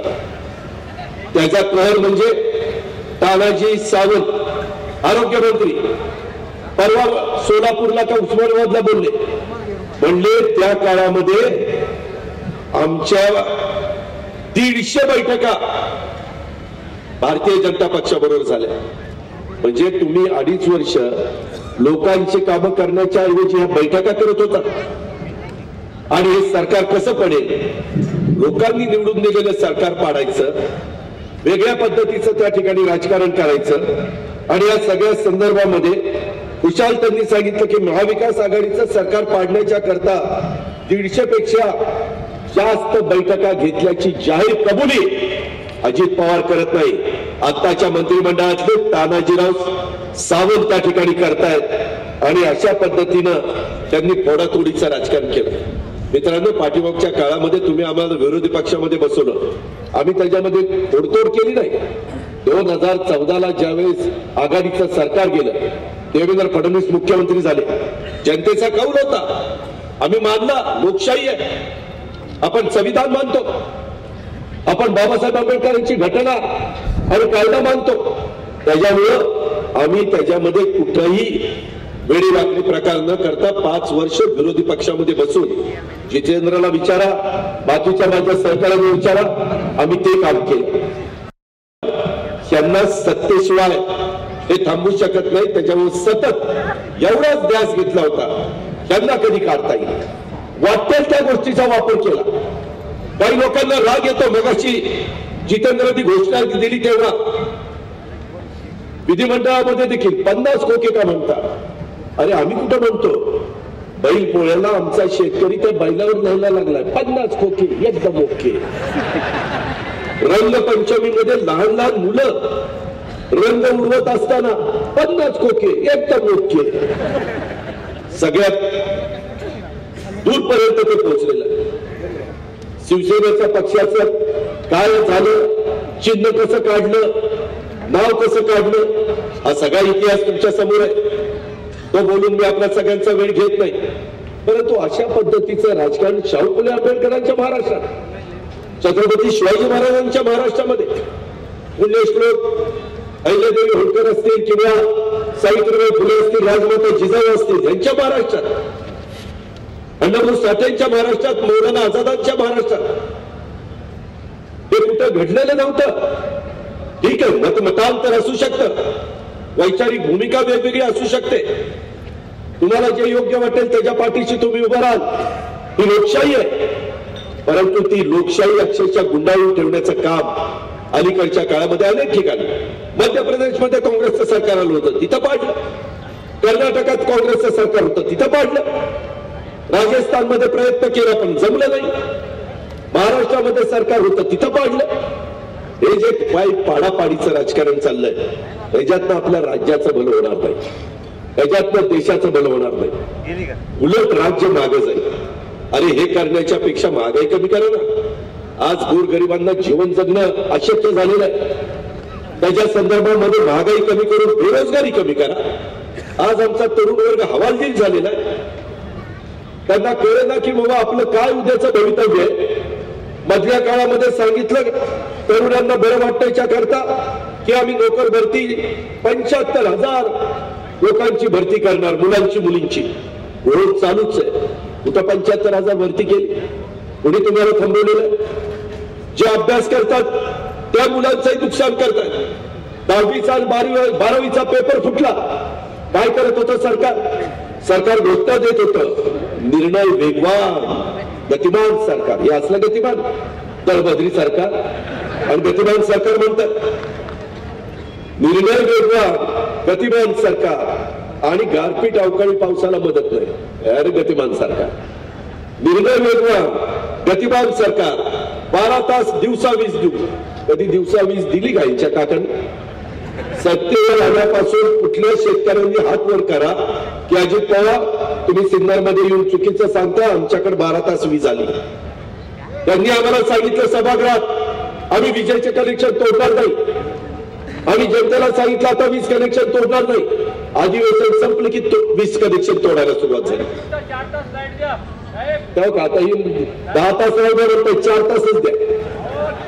ही अवस्था ते दिवसाच म्हणतोय बाबा, दिवसाच म्हणतोय. अरे दिवसाच म्हणतोय रे बाबा, रात्री बोलत असलो तरी दिवसाच द्या म्हणतोय. मित्रांनो, या प्रकारची परिस्थिती आणि कुठल्याही कुणाचं लक्ष नाही. त्याच्या संदर्भामध्ये निर्णय वेगवान गतिमान सरकार. कांदा उत्पादक शेतकरी माझा अडचणीत आहे, हे तुमचं गतिमान सरकार आहे. त्याच्या संदर्भामध्ये द्राक्षाला, केळीला, आंब्याला, संत्र्याला, फळबागांना मदत नाही, हे तुमचं गतिमान सरकार आहे. त्या संदर्भामध्ये एकंदरीतच तुम्ही पहा, अलीकडच्या काळामध्ये पीक विम्याचे पैसे मिळवणं, हे तुमचं गतिमान सरकार आहे. आज महिलांच्यावर, मुलींच्यावर, बहिणींच्यावर अन्याय अत्याचार होत आहे. कायदा सुव्यवस्थेचे 3-13 झालेले. सरकार काय करतंय? काल छत्रपती संभाजीनगर मध्ये दंगल उसळली, पोलिसांच्या गाड्या जाळल्या. पोलीस यंत्रणा काय करते? जितेंद्रला वेळ कमी होता, मला तो नेहमी मला भुजबळ साहेबांना, जयंत पाटलांना, आम्हाला सगळ्यांना सांगतात, त्यांच्या इथं तर कुणाला अडचणीत आणण्याचा प्रयत्न चाललेला. त्यांच्या पोटच्या मुलीचं लग्न झालं, तिला देखील वेगळ्या पद्धतीनं धोका निर्माण करण्याचं काम चाललेलं आहे. अरे कुठल्या स्तराला राजकारण चाललंय? कशा पद्धतीचं राजकारण चाललंय हे महाराष्ट्राने कधी बघितलं नाही. आज एकाने आत्महत्या केलेली पेपरमध्ये आले आणि वेगळ्या पद्धतीनं रंगवण्याचा प्रयत्न केला. का त्यांनी आत्महत्या केली? का त्यांनी स्वतःच्या मुलांना आणि बायकोला सोडून तो त्या आपल्या जगात निघून गेला? त्याचाही कुठेतरी तपास लागला पाहिजे. आज या सगळ्या गोष्टी घडत असताना तुम्ही पहा, शेती पंपाची थकीत विजेची बिलं म्हणले आम्ही वीज बिल तोडणार, वीज कनेक्शन तोडणार नाही. मग का बरं तोडताय तुम्ही? सोलर आता आपल्याकडे आहे, त्या सोलरवरची वीज कनेक्शन आमच्या शेतकऱ्यांना, शेतकरी घ्यायला तयार आहेत. त्याच्या संदर्भामध्ये मध्ये एक मोठा मोर्चा शेतकऱ्यांनी काढला. पार नाशिक पासून मुंबईच्या जवळ चालत आले. का नाही त्यांचे प्रश्न सोडवले? काय त्यांच्या मागण्या होत्या? शेतकऱ्यांच्या फार जास्त मागण्या असतात. तुम्ही 11,10,000 कोटी रुपये उद्योगपतींचे माफ करता आणि तुम्ही शेतकऱ्यांना मात्र पैसे देत नाही. आणि मध्ये घोषणा काय केली की आम्ही आता शेतकऱ्यांना 500 रुपये महिना देणार आहे. म्हणजे वर्षाला किती? 6,000 रुपये. एका शेतकऱ्याला 16.5 रुपये रोज, 16.5 रुपयामध्ये त्याचं कुटुंब चालणार आहे. अरे हे असली थट्टा करण्याच्या पेक्षा त्यांनी घामानी कष्टाने पिकवलेल्या फळबागा, कांदा, वेगवेगळ्या प्रकारचं धान्य, भाजीपाला, त्याला चांगल्या प्रकारचा भाव द्यावा, त्याला योग्य पद्धतीचा दर दिला तर शेतकऱ्यांना अशा पैशाची गरज नाही. शेतकरी हा आपला फार दिलदार आहे, लाखाचा पोशिंदा आहे, परंतु त्याला त्या प्रकारे मदत करण्याची दानत सरकारने दाखवली पाहिजे. आज तरुण मुलांचं, मुलींचं काय भवितव्य त्याच्याही बद्दल तुम्ही बोलत नाही. अरे तुमच्या 10 महिन्याच्या काळामध्ये 1.5 लाख मुलांना, मुलींना रोजगार देणारे कारखाने महाराष्ट्राच्या बाहेर निघून गेले. आम्हाला सभागृहामध्ये मागच्या अधिवेशनात सांगितलं आम्ही आणू, आणि आता म्हणतात नाही, आता त्याच्यापेक्षा मोठा कारखाना आणू. कुठनं आणणार आहे? तुमच्या अंगातच पाणी नाही तर तुम्ही कशा पद्धतीनं आम्हाला पाणी दाखवताय? ही अवस्था आहे. एक कारखाना गेला नाही, असे अनेक कारखाने गेले. उद्धव ठाकरे साहेबांच्या नेतृत्वाखालचं सरकार असताना आम्ही त्यांना सगळ्या प्रकारच्या सोयी देत होतो. पवार साहेब लक्ष घालायचे, उद्धव ठाकरे लक्ष घालायचे, आम्ही सगळेजण, बाळासाहेब थोरात असतील, जयंत पाटील असतील, भुजबळ साहेब असतील, अशोक चव्हाण असतील, आम्ही सगळेजण त्याच्यात लक्ष घालायचो. परंतु आज गेल्या 10 महिन्यामध्ये कुठला नवीन कारखाना त्यांनी आणलाय ते तुम्ही सांगा. आपला दुष्काळी भाग आहे, परंतु महाराष्ट्रात काही भागामध्ये ऊस पिकतो, 2 पैसे ऊसाला मिळतात. सिन्नरकरांनो, परदेशामध्ये आता साखरेचा भाव 4000 रुपये क्विंटल आहे. आपल्या इथं साखर चालली 3200-3300 रुपये. आम्ही म्हणलं की वर्षभर पुरेल एवढी साखर कारखान्यामध्ये ठेवा आणि बाकीची साखर परदेशामध्ये पाठवायला परवानगी द्या. नाही देत. 500-700 रुपये भाव वाढून पोत्याला जास्त मिळाले, भाव वाढणार नाही. आम्ही मागण्या केल्या, आम्हाला सांगितलं ठीक आहे आपण करू. परंतु अधिवेशन संपल्यानंतर सगळं सोपस्कर विसरून जातात. आज सकाळी नाशिकला आल्यानंतर देखील अनेकांनी सांगितलं दादा खरेदी केंद्र आता बंद केलेली आहे. कांद्याच्या संदर्भातली तीच अवस्था. अशा पद्धतीचं दुटप्पी राजकारण सध्या या शिंदे फडणवीस सरकारचं चाललेलं आहे. मध्ये अर्थसंकल्पामध्ये काय सांगितलं की अर्थसंकल्पामध्ये आम्ही महाराष्ट्राला पंचामृत दिलं. काय तीर्थप्रसाद द्यायचं, पंचामृत दिलं? अरे पोट भरून द्या ना, पंचामृत काय देत आहे? जेवण द्या भरपूर, त्याच्याबद्दल बोलायला तयार नाही. आणि निव्वळ वेगवेगळ्या समाजाला आपलंसं करण्याच्या करता सिन्नरकरांनो सांगितलं हे महामंडळ काढलं, ते महामंडळ काढलं. काही महामंडळ काढलं नाही. त्यांनी वेगवेगळ्या कंपन्या काढलेल्या. मी त्याचा तो GR निघेपर्यंत वाट बघतोय. GR निघाल्यावर मी तुम्हाला दाखवणार आहे महाराष्ट्राला की कशा पद्धतीचं हे फसवणूक करणारं सरकार आहे, स्थगिती देणारं सरकार आहे. पाठीमागच्या महाविकास आघाडीच्या सरकारच्या काळामध्ये या सगळ्या आमदारांना त्यांच्या विकास कामाच्या करता निधी दिला. हे सरकार सत्तेवर आल्यानंतर त्यांनी स्थगिती दिली. आपण कोर्टात गेलो, कोर्टात त्या ठिकाणी स्थगिती उठवण्याच्या करता आदेश काढले. आता ही लोक सुप्रीम कोर्टामध्ये गेली. का? सिन्नरमध्ये विकासाची कामं झालेली काही तुम्हाला बघत नाही? तुमचं सरकार आलं, तुम्ही तुमच्याही आमदारांना द्या, आमचं काही म्हणणं नाहीये. त्याही भागामध्ये कामं झाली पाहिजे. परंतु मंजूर झालेली कामं ज्या भागात आहे तिथं पण करा ना. मगाशी जितेंद्र आव्हाडांनी उल्लेख केलेला ही गोष्ट खरी आहे. मित्रांनो, कुणी सुप्रीम कोर्टाने महाराष्ट्राच्या इतिहासामध्ये गेल्या 60-65 वर्षामध्ये अनेक मुख्यमंत्री होऊन गेले.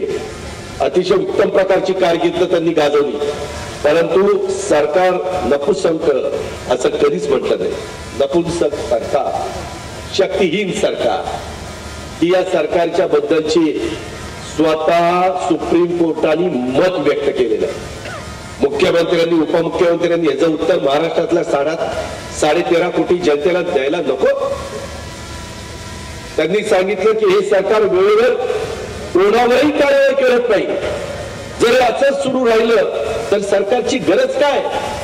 सिन्नरकरांना अजित पवार बोलत नाही, सुप्रीम कोर्टाने सांगितले. आता हे कुठे तोंड दाखवणार? तर सतत सर्वसामान्यांचं सरकार आहे, सर्वसामान्यांचं सरकार. अरे सर्वसामान्य तर तिथं अडचणीत आहे, कुठलं सर्वसामान्यांचं सरकार आहे? मुठभर लोकांचं सरकार आहे. आणि तुम्ही सांगताय सर्वसामान्यांचं सरकार, सर्वसामान्यांचं सरकार. तुमच्या सरकारला गेल्या 10 महिन्यामध्ये वेळेवर कोणती कारवाई करता येत नाही.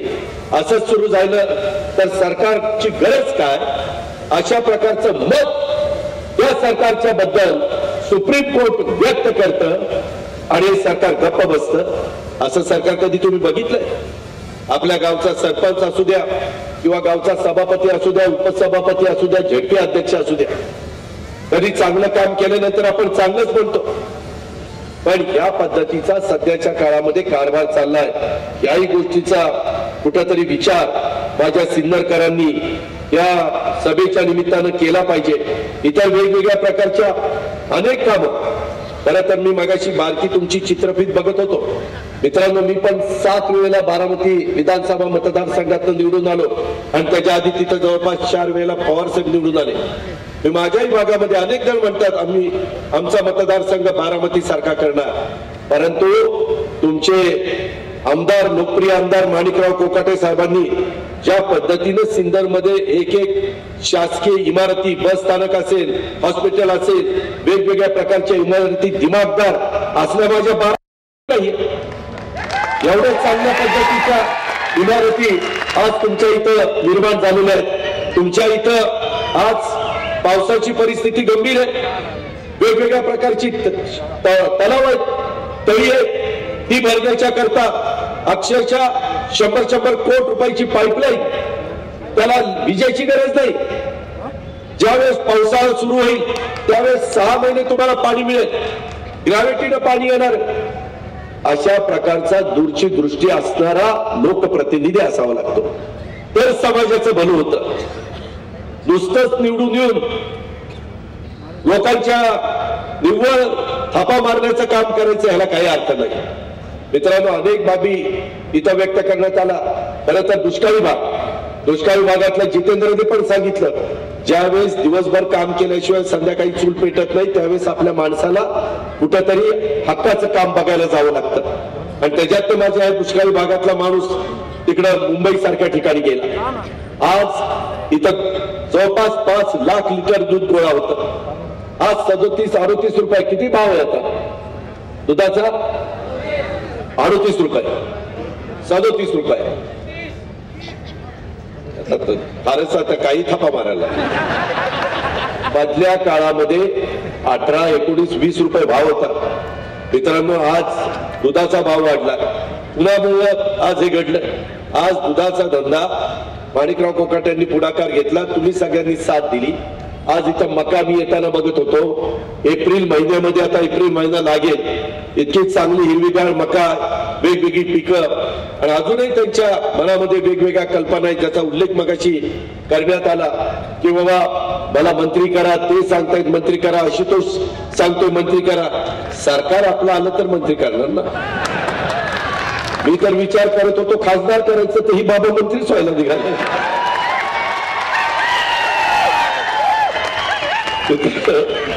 गमतीचा भाग जाऊ द्या, ते महाविकास आघाडी ते ठरवेल.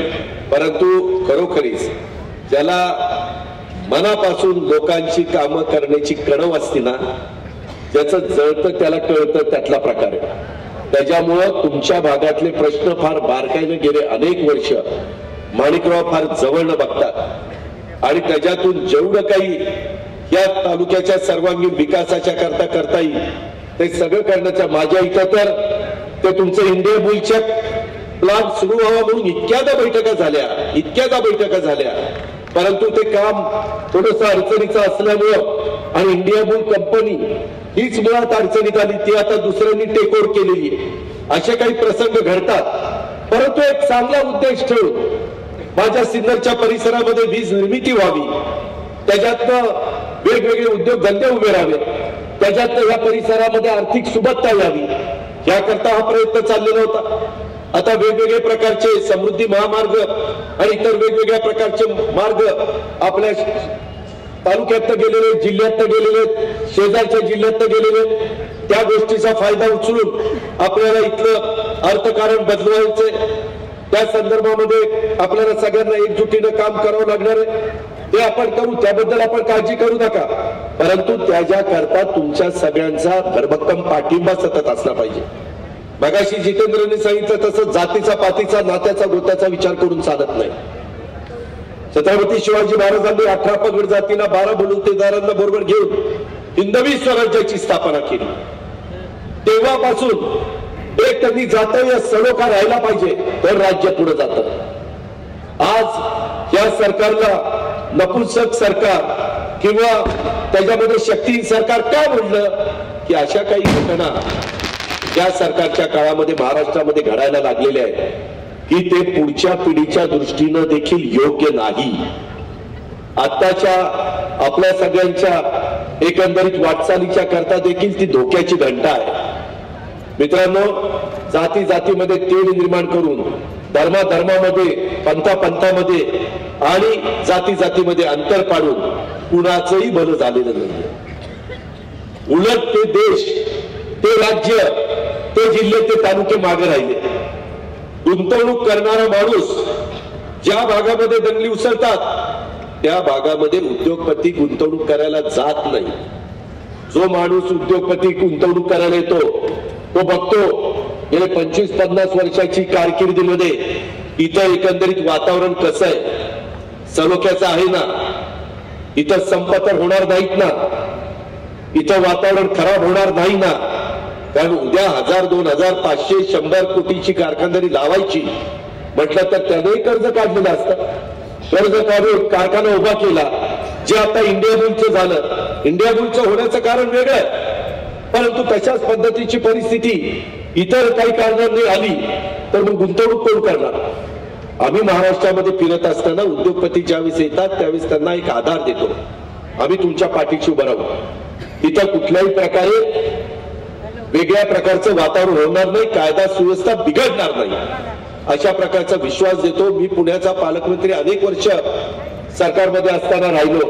पुण्यात पिंपरी चिंचवडमध्ये, पुणे ग्रामीण मध्ये सगळीकडे तुम्हाला मोठ्या प्रमाणावर कारखानदारी पाहायला मिळते. आज माझ्या सिन्नरचे, माझे नाशिकचे, माझे इगतपुरीचे, माझ्या वेगवेगळ्या दिंडोरीचे, निफाडचे, अनेक भागातले, सुरगणा असेल, कळवण असेल, अनेक भागातले तालुक्यातले शिकली सवरलेली मुलं मुली त्या पुण्याच्या परिसरामध्ये, पिंपरी चिंचवडच्या परिसरामध्ये आयटी मध्ये तरी काम करत असतील, दुसऱ्या कुठल्या कारखान्यामध्ये काम करत असतील, ते का तिथं येऊन काम करू शकतात? की तिथं एक उद्योगधंद्यांना पोषक अशा प्रकारचं वातावरण. राजकीय आमचे कुणाकुणाचे मतभेद असतील, ते राजकीय मतभेद निवडणुकीच्या निमित्तानं आम्ही लोकांच्या समोर मांडू, परंतु एकदा निवडणुका संपल्यानंतर तिथं एकोप्याने विकास कामाला मदत करायची असते तर त्या परिसरामध्ये सुधारणा होते, सर्वांगीण विकास होतो. ही गोष्ट देखील सिन्नरकरांनी लक्षामध्ये ठेवली पाहिजे. मित्रांनो, म्हणून माझी तुम्हाला विनंती आहे, अलीकडच्या काळामध्ये यांनाच यांचं कळणं, यांचं सरकार आल्यापासून बऱ्याचशा ठिकाणी यांचा पराभव व्हायला लागलेला आहे. पदवीधर मतदारसंघामध्ये, शिक्षक मतदारसंघामध्ये शिकल्या सवरलेल्यांनी यांना नाकारले. त्या कसबा मतदारसंघामध्ये 28 वर्ष जनता पक्षाचा कधी पराभव झालेला, भाजपचा कधी पराभव झालेला नव्हता. तिथं महाविकास आघाडीचा रवींद्र धंगेकर, अतिशय लोणारी समाज फार कमी संख्येने आहे. माझ्या माहितीप्रमाणे महाराष्ट्राच्या इतिहासात लोणारी समाजाला दुसऱ्यांदा तिथं आमदारकी मिळालेली आहे. असा एक हरहुन्नरी कार्यकर्ता तिथं निवडून आलेला आहे. चिंचवडला पण थोडक्यामध्ये आपली जागा गेली. आपल्या इथं 2 उमेदवार उभे राहिले, दोघांनी महाविकास आघाडीला तिकीट मागितलेलं होतं, 10-12 लोकांनी मागितलं होतं, परंतु आपण काटे आणि गलाटे ह्याच्यात कुणाला द्यायचा आपला विचार करत होतो. आदल्या दिवशी 2 वाजेपर्यंत रात्री दोघंही माझ्या घरी आणि इतर आम्ही पदाधिकारी बसलो होतो. मी त्यांच्यामध्ये एक वाक्यता करत होतो की एकाने आत्ता उभं राहावा, एकाला आपण दुसऱ्या ठिकाणी विचार करू, परंतु तिथं दुर्दैवाने दोघं उभे राहिले. परंतु दोघांची एकत्र मतं केली तर भारतीय जनता पक्षाच्या उमेदवाराच्या पेक्षा 10 ते 15 हजार मतं जास्त होती. लोकांना हे सरकार आलेलं लोकांना आवडलेलं नाही. आता आम्ही महाविकास आघाडीचा सभा घ्यायला सुरुवात केलेली आहे. उद्याच्या 2 एप्रिलला छत्रपती संभाजीनगरला तिथं उद्धव ठाकरे, अजित पवार, जयंत पाटील, छगन भुजबळ, तिथं नाना पटोले, अशोक चव्हाण, बाळासाहेब थोरात, आम्ही सगळेजण त्या सभेच्या निमित्तानं एकत्र येणार. तिथं आम्ही महाराष्ट्राला दाखवून देणार आमची आघाडी मजबूत आहे. तुम्ही पण गावोगावी काही वाद असले तरी ते वाद महाविकास आघाडीला अडचणीत आणणारे ठेवू नका. भांड्याला भांडं लागतं, हा मनुष्य स्वभाव आहे, वर्षानुवर्ष चालत आलेला आहे. परंतु कधीतरी कुणीतरी 2 पावलं पुढे मागत सरकायचं असतं आणि व्यवहारी मार्ग काढायचा असतो. त्याच्याकरता जून पर्यंत आम्ही 6 ते 7 ठिकाणी अमरावती, नागपूर, नाशिक, इकडं छत्रपती संभाजीनगर, पुणे, मुंबई, कोल्हापूर आणि मग नंतर कोकणात अशा वेगवेगळ्या सभा घेणार. त्याही संदर्भामध्ये आम्ही आमची भूमिका मांडूच. आज जी लोक फुटली त्यांच्या मतदारसंघामध्ये जनता काही फार समाधानी नाहीये. त्यांच्याबद्दल वेगवेगळ्या प्रकारे घोषणाबाजी केली जाते, ज्याचा उल्लेख मगाशी जितेंद्रनी केला. मलाही सांगितलं मध्ये कुठला कार्यक्रम होता त्यावेळेस काही तरुणांनी कशा प्रकारच्या घोषणा दिल्या. का तरुण घोषणा देतोय? त्याला पटलेलं नाही म्हणून घोषणा देतोय. नाहीतर इतके दिवस आपण आपल्या कामामध्ये असतो त्याच्यामध्ये कुणाला काही वाटत नाही. पण ज्या प्रकारे हे काही राजकारण घडलंय, हे राजकारण आपल्या कुणाच्याच हिताचं नाहीये. आणि आज शेतकरी तर हवालदिल झालेला आहे. शेतकऱ्याला मदत करण्याची भूमिका या राज्यकर्त्यांची नाहीये. मुळातच संख्यातल्या काही मंत्र्यांना शेतकऱ्यांचे प्रश्न समजतात का समजत नाही हेच मला कळत नाही. कारण एखादा प्रश्न निर्माण झाला की लगेच मंत्र्याला समजलं पाहिजे की ह्याच्यातनं हा मार्ग काढला तर तिथं मदत होणार आहे. मधी संप पण जुनी पेन्शनच्या करता लोकांनी केला, त्यालाही काहीतरी थातून वाहतून उत्तर दिलं आणि कसा बसा तो आटोक्यात आणला. तुम्ही बघा, मला एक कुठलं चांगलं काम गेल्या 10 महिन्यामध्ये या सरकारने केलेलं दाखवा. कुठलाही घटक या सरकारच्या काळामध्ये समाधानी असतानाचं चित्र पाहायला मिळत नाही. आणि म्हणून मित्रांनो, आपल्याला इथून पुढं आपली सगळ्यांची वजनूक एक करायची, त्यामध्ये मतभेद ठेवायचे नाही. आम्ही आमच्या परीनं जीवाचं रान करू, आम्ही आमच्या परीनं महाराष्ट्र अक्षरशः ढवळून काढू, पिंजून काढू. आम्ही कुठं कमी पडणार नाही.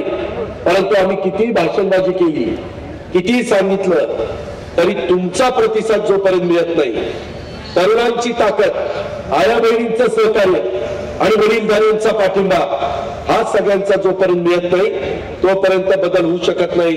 तुम्ही बघा, वय वर्ष 82 पूर्ण झाल्यानंतर देखील आदरणीय पवार साहेब सतत महाराष्ट्राचं देशाचं हित कशात आहे ते बघण्याचा प्रयत्न करतायत, ते सांगण्याचा प्रयत्न करतायत, त्याच्यातलं समाजाला उभं करण्याचा प्रयत्न करतायत.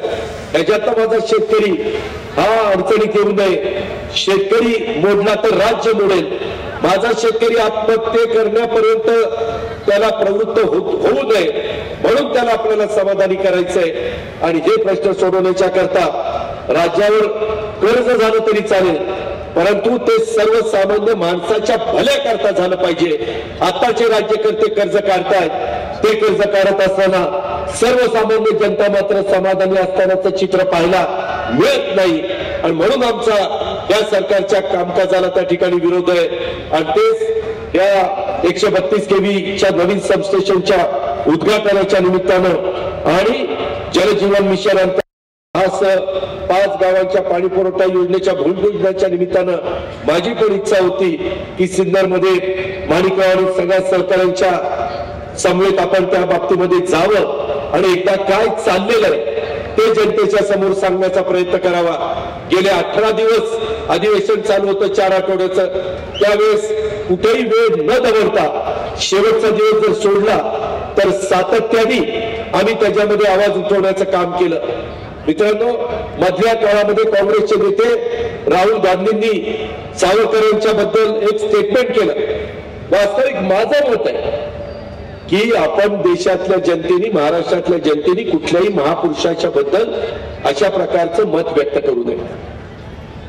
महापुरुषांच्या बद्दल आदर, सन्मान, त्यांनी घेतलेली भूमिका, त्याच्या संदर्भामध्ये पुढच्या पिढीला योग्य दिशा देण्याचं काम आपण करायचं असतं. परंतु अलीकडे आता त्या गोष्टीचा बाऊ करून हे वेगळ्या पद्धतीनं राजकारण करू पाहत आहे. मला सिन्नरकरांना तुम्ही सांगा, पाठीमाग या राज्याचे राज्यपाल जे बदलून गेले त्यांनी युगपुरुष छत्रपती शिवाजी महाराजांच्या बद्दल बेताल वक्तव्य केलं नव्हतं? केलं होतं. त्यांनी ह्याच्यातल्या काही मंत्र्यांनी, काही आमदारांनी, काही प्रवक्त्यांनी या सरकारमधल्या त्यांनी डॉक्टर बाबासाहेब आंबेडकरांच्या बद्दल वक्तव्य केलं नव्हतं? हुशार म्हणले, बाबासाहेब आंबेडकर आणि कर्मवीर भाऊराव पाटील भीक मागून त्यांनी शाळा काढल्या. काय तुम्हाला जनाची नाही मनाची काय असायला पाहिजे? त्यांनी लोकवर्गणी केली, त्यांनी श्रमदान केलं, त्यांनी त्या ठिकाणी लोकांचा सहभाग घेतला, त्यांनी स्वतःच तर सगळं पणाला लावलं. महात्मा फुले त्या काळामध्ये त्यांची किती 20,000 रुपये का रे? 20,000 रुपये, 20,000 रुपये त्यांची त्यावेळेसची प्रॉपर्टी होती. म्हणजे त्या काळात 20,000 म्हणजे एवढी चांगली आर्थिक परिस्थिती होती. परंतु समाजाच्या भल्याकरता सावित्रीबाई फुले आणि महात्मा फुल्यांनी सगळं मुलींच्या शाळेचं, मुलींचं शिक्षण आणि समाजाचं शिक्षण, मुठभर लोकांच्या हातामध्ये शिक्षणाची मक्तेदारी होती, ती बहुजनांच्या हातामध्ये गेली पाहिजे याकरता त्यांनी पुढाकार घेतला. तरी तुम्ही त्यांच्याबद्दल बेताल वक्तव्य करता, गरळ ओकताय. हे तुमचं राजकारण. आणि आता मात्र वेगळ्या पद्धतीनं राजकारण करू पाहता. मग त्यावेळेस तुमच्या लोकांनी केलं त्याच्या संदर्भामध्ये काय भूमिका घ्यायची? याचं उत्तर आहे, आम्ही तरी मुंबई राज्याची राजधानी, देशाची आर्थिक राजधानी, तिथं मोर्चा काढला. उद्धव ठाकरे होते, शरदराव पवार होते, सगळे आम्ही त्या मोर्चामध्ये हजर होतो. तुमच्यातले काही कार्यकर्ते आले होते. जे प्रकार आपल्या पुरोगामी विचारांच्या महाराष्ट्रामध्ये चाललेले हे आपण वेळीच ओळखले पाहिजे. आणि कुठं आपल्यामध्ये काही किरकोळ वाद असतील तर माझी सिन्नरकरांनो तुम्हाला हात जोडून विनंती आहे की ते वाद आपल्या पुढच्या पिढीचं भलं व्हायचं असेल, आत्ताच्या काळातल्या पिढीचं कल्याण व्हायचं असेल तर आपल्याला थोडस समन्वयाने वागावं लागेल, थोडस विचारपूर्वक पुढे त्या ठिकाणी जावं लागेल. त्या गोष्टीचा विचार देखील सिन्नरकरांनो आपण जरूर केला पाहिजे. ही देखील आग्रहाची विनंती या जाहीर सभेच्या निमित्तानं मी आपल्या सगळ्यांना करतो. माणिकराव कोकाटेंच्या बद्दल तुम्ही जे काही इच्छा त्यांनी मनात प्रदर्शित केलेली, इतरांनी पण तुम्ही सांगितलेले, तुमची ती अपेक्षा आहे. योग्य वेळ येऊ द्या, योग्य निर्णय घेतलेला चित्र तुम्हाला सगळ्यांना पाहायला मिळेल. एवढंच त्याच्या त्या गोष्टीच्या संदर्भामध्ये मी सांगू इच्छितो. शेवटी आपल्याला आपल्या राज्याला पुढे न्यायचंय. देशामध्ये नंबर 1चं राज्य आपलं महाराष्ट्र झालं पाहिजे.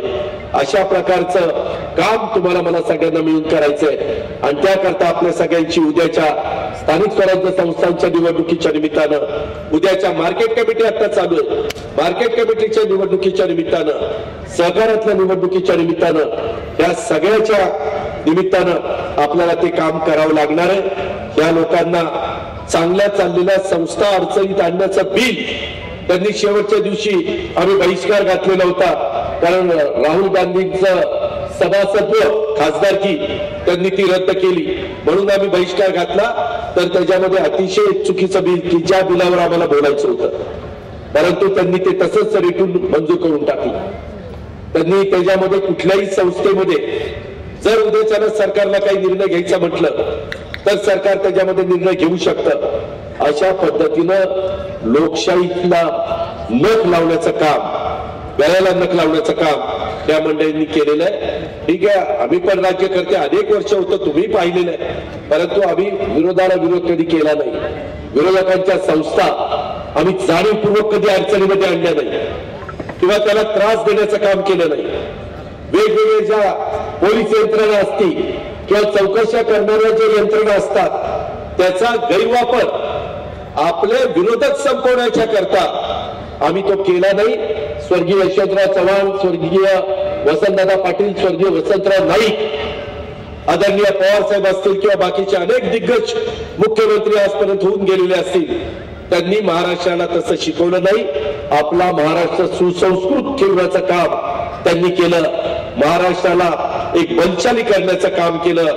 हरित क्रांतीमध्ये एक उत्क्रांती करण्याच्या करता, धवल क्रांतीमध्ये उत्क्रांती करण्याच्या करता महाराष्ट्रामध्ये या लोकांनी काम करून दाखवलं.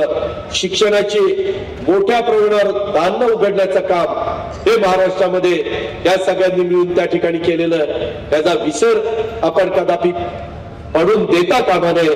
आणि म्हणून माझी आपल्याला सगळ्यांना विनंती आहे की आज ज्या प्रचंड संख्येने आपण सगळेजण या सभेच्या निमित्तानं आलेला, इतर बऱ्याचशा गोष्टी आहेत, परंतु सगळ्या गोष्टीचा आजच ओहापोह करून मी आपला सगळ्यांचा वेळ घेत नाही.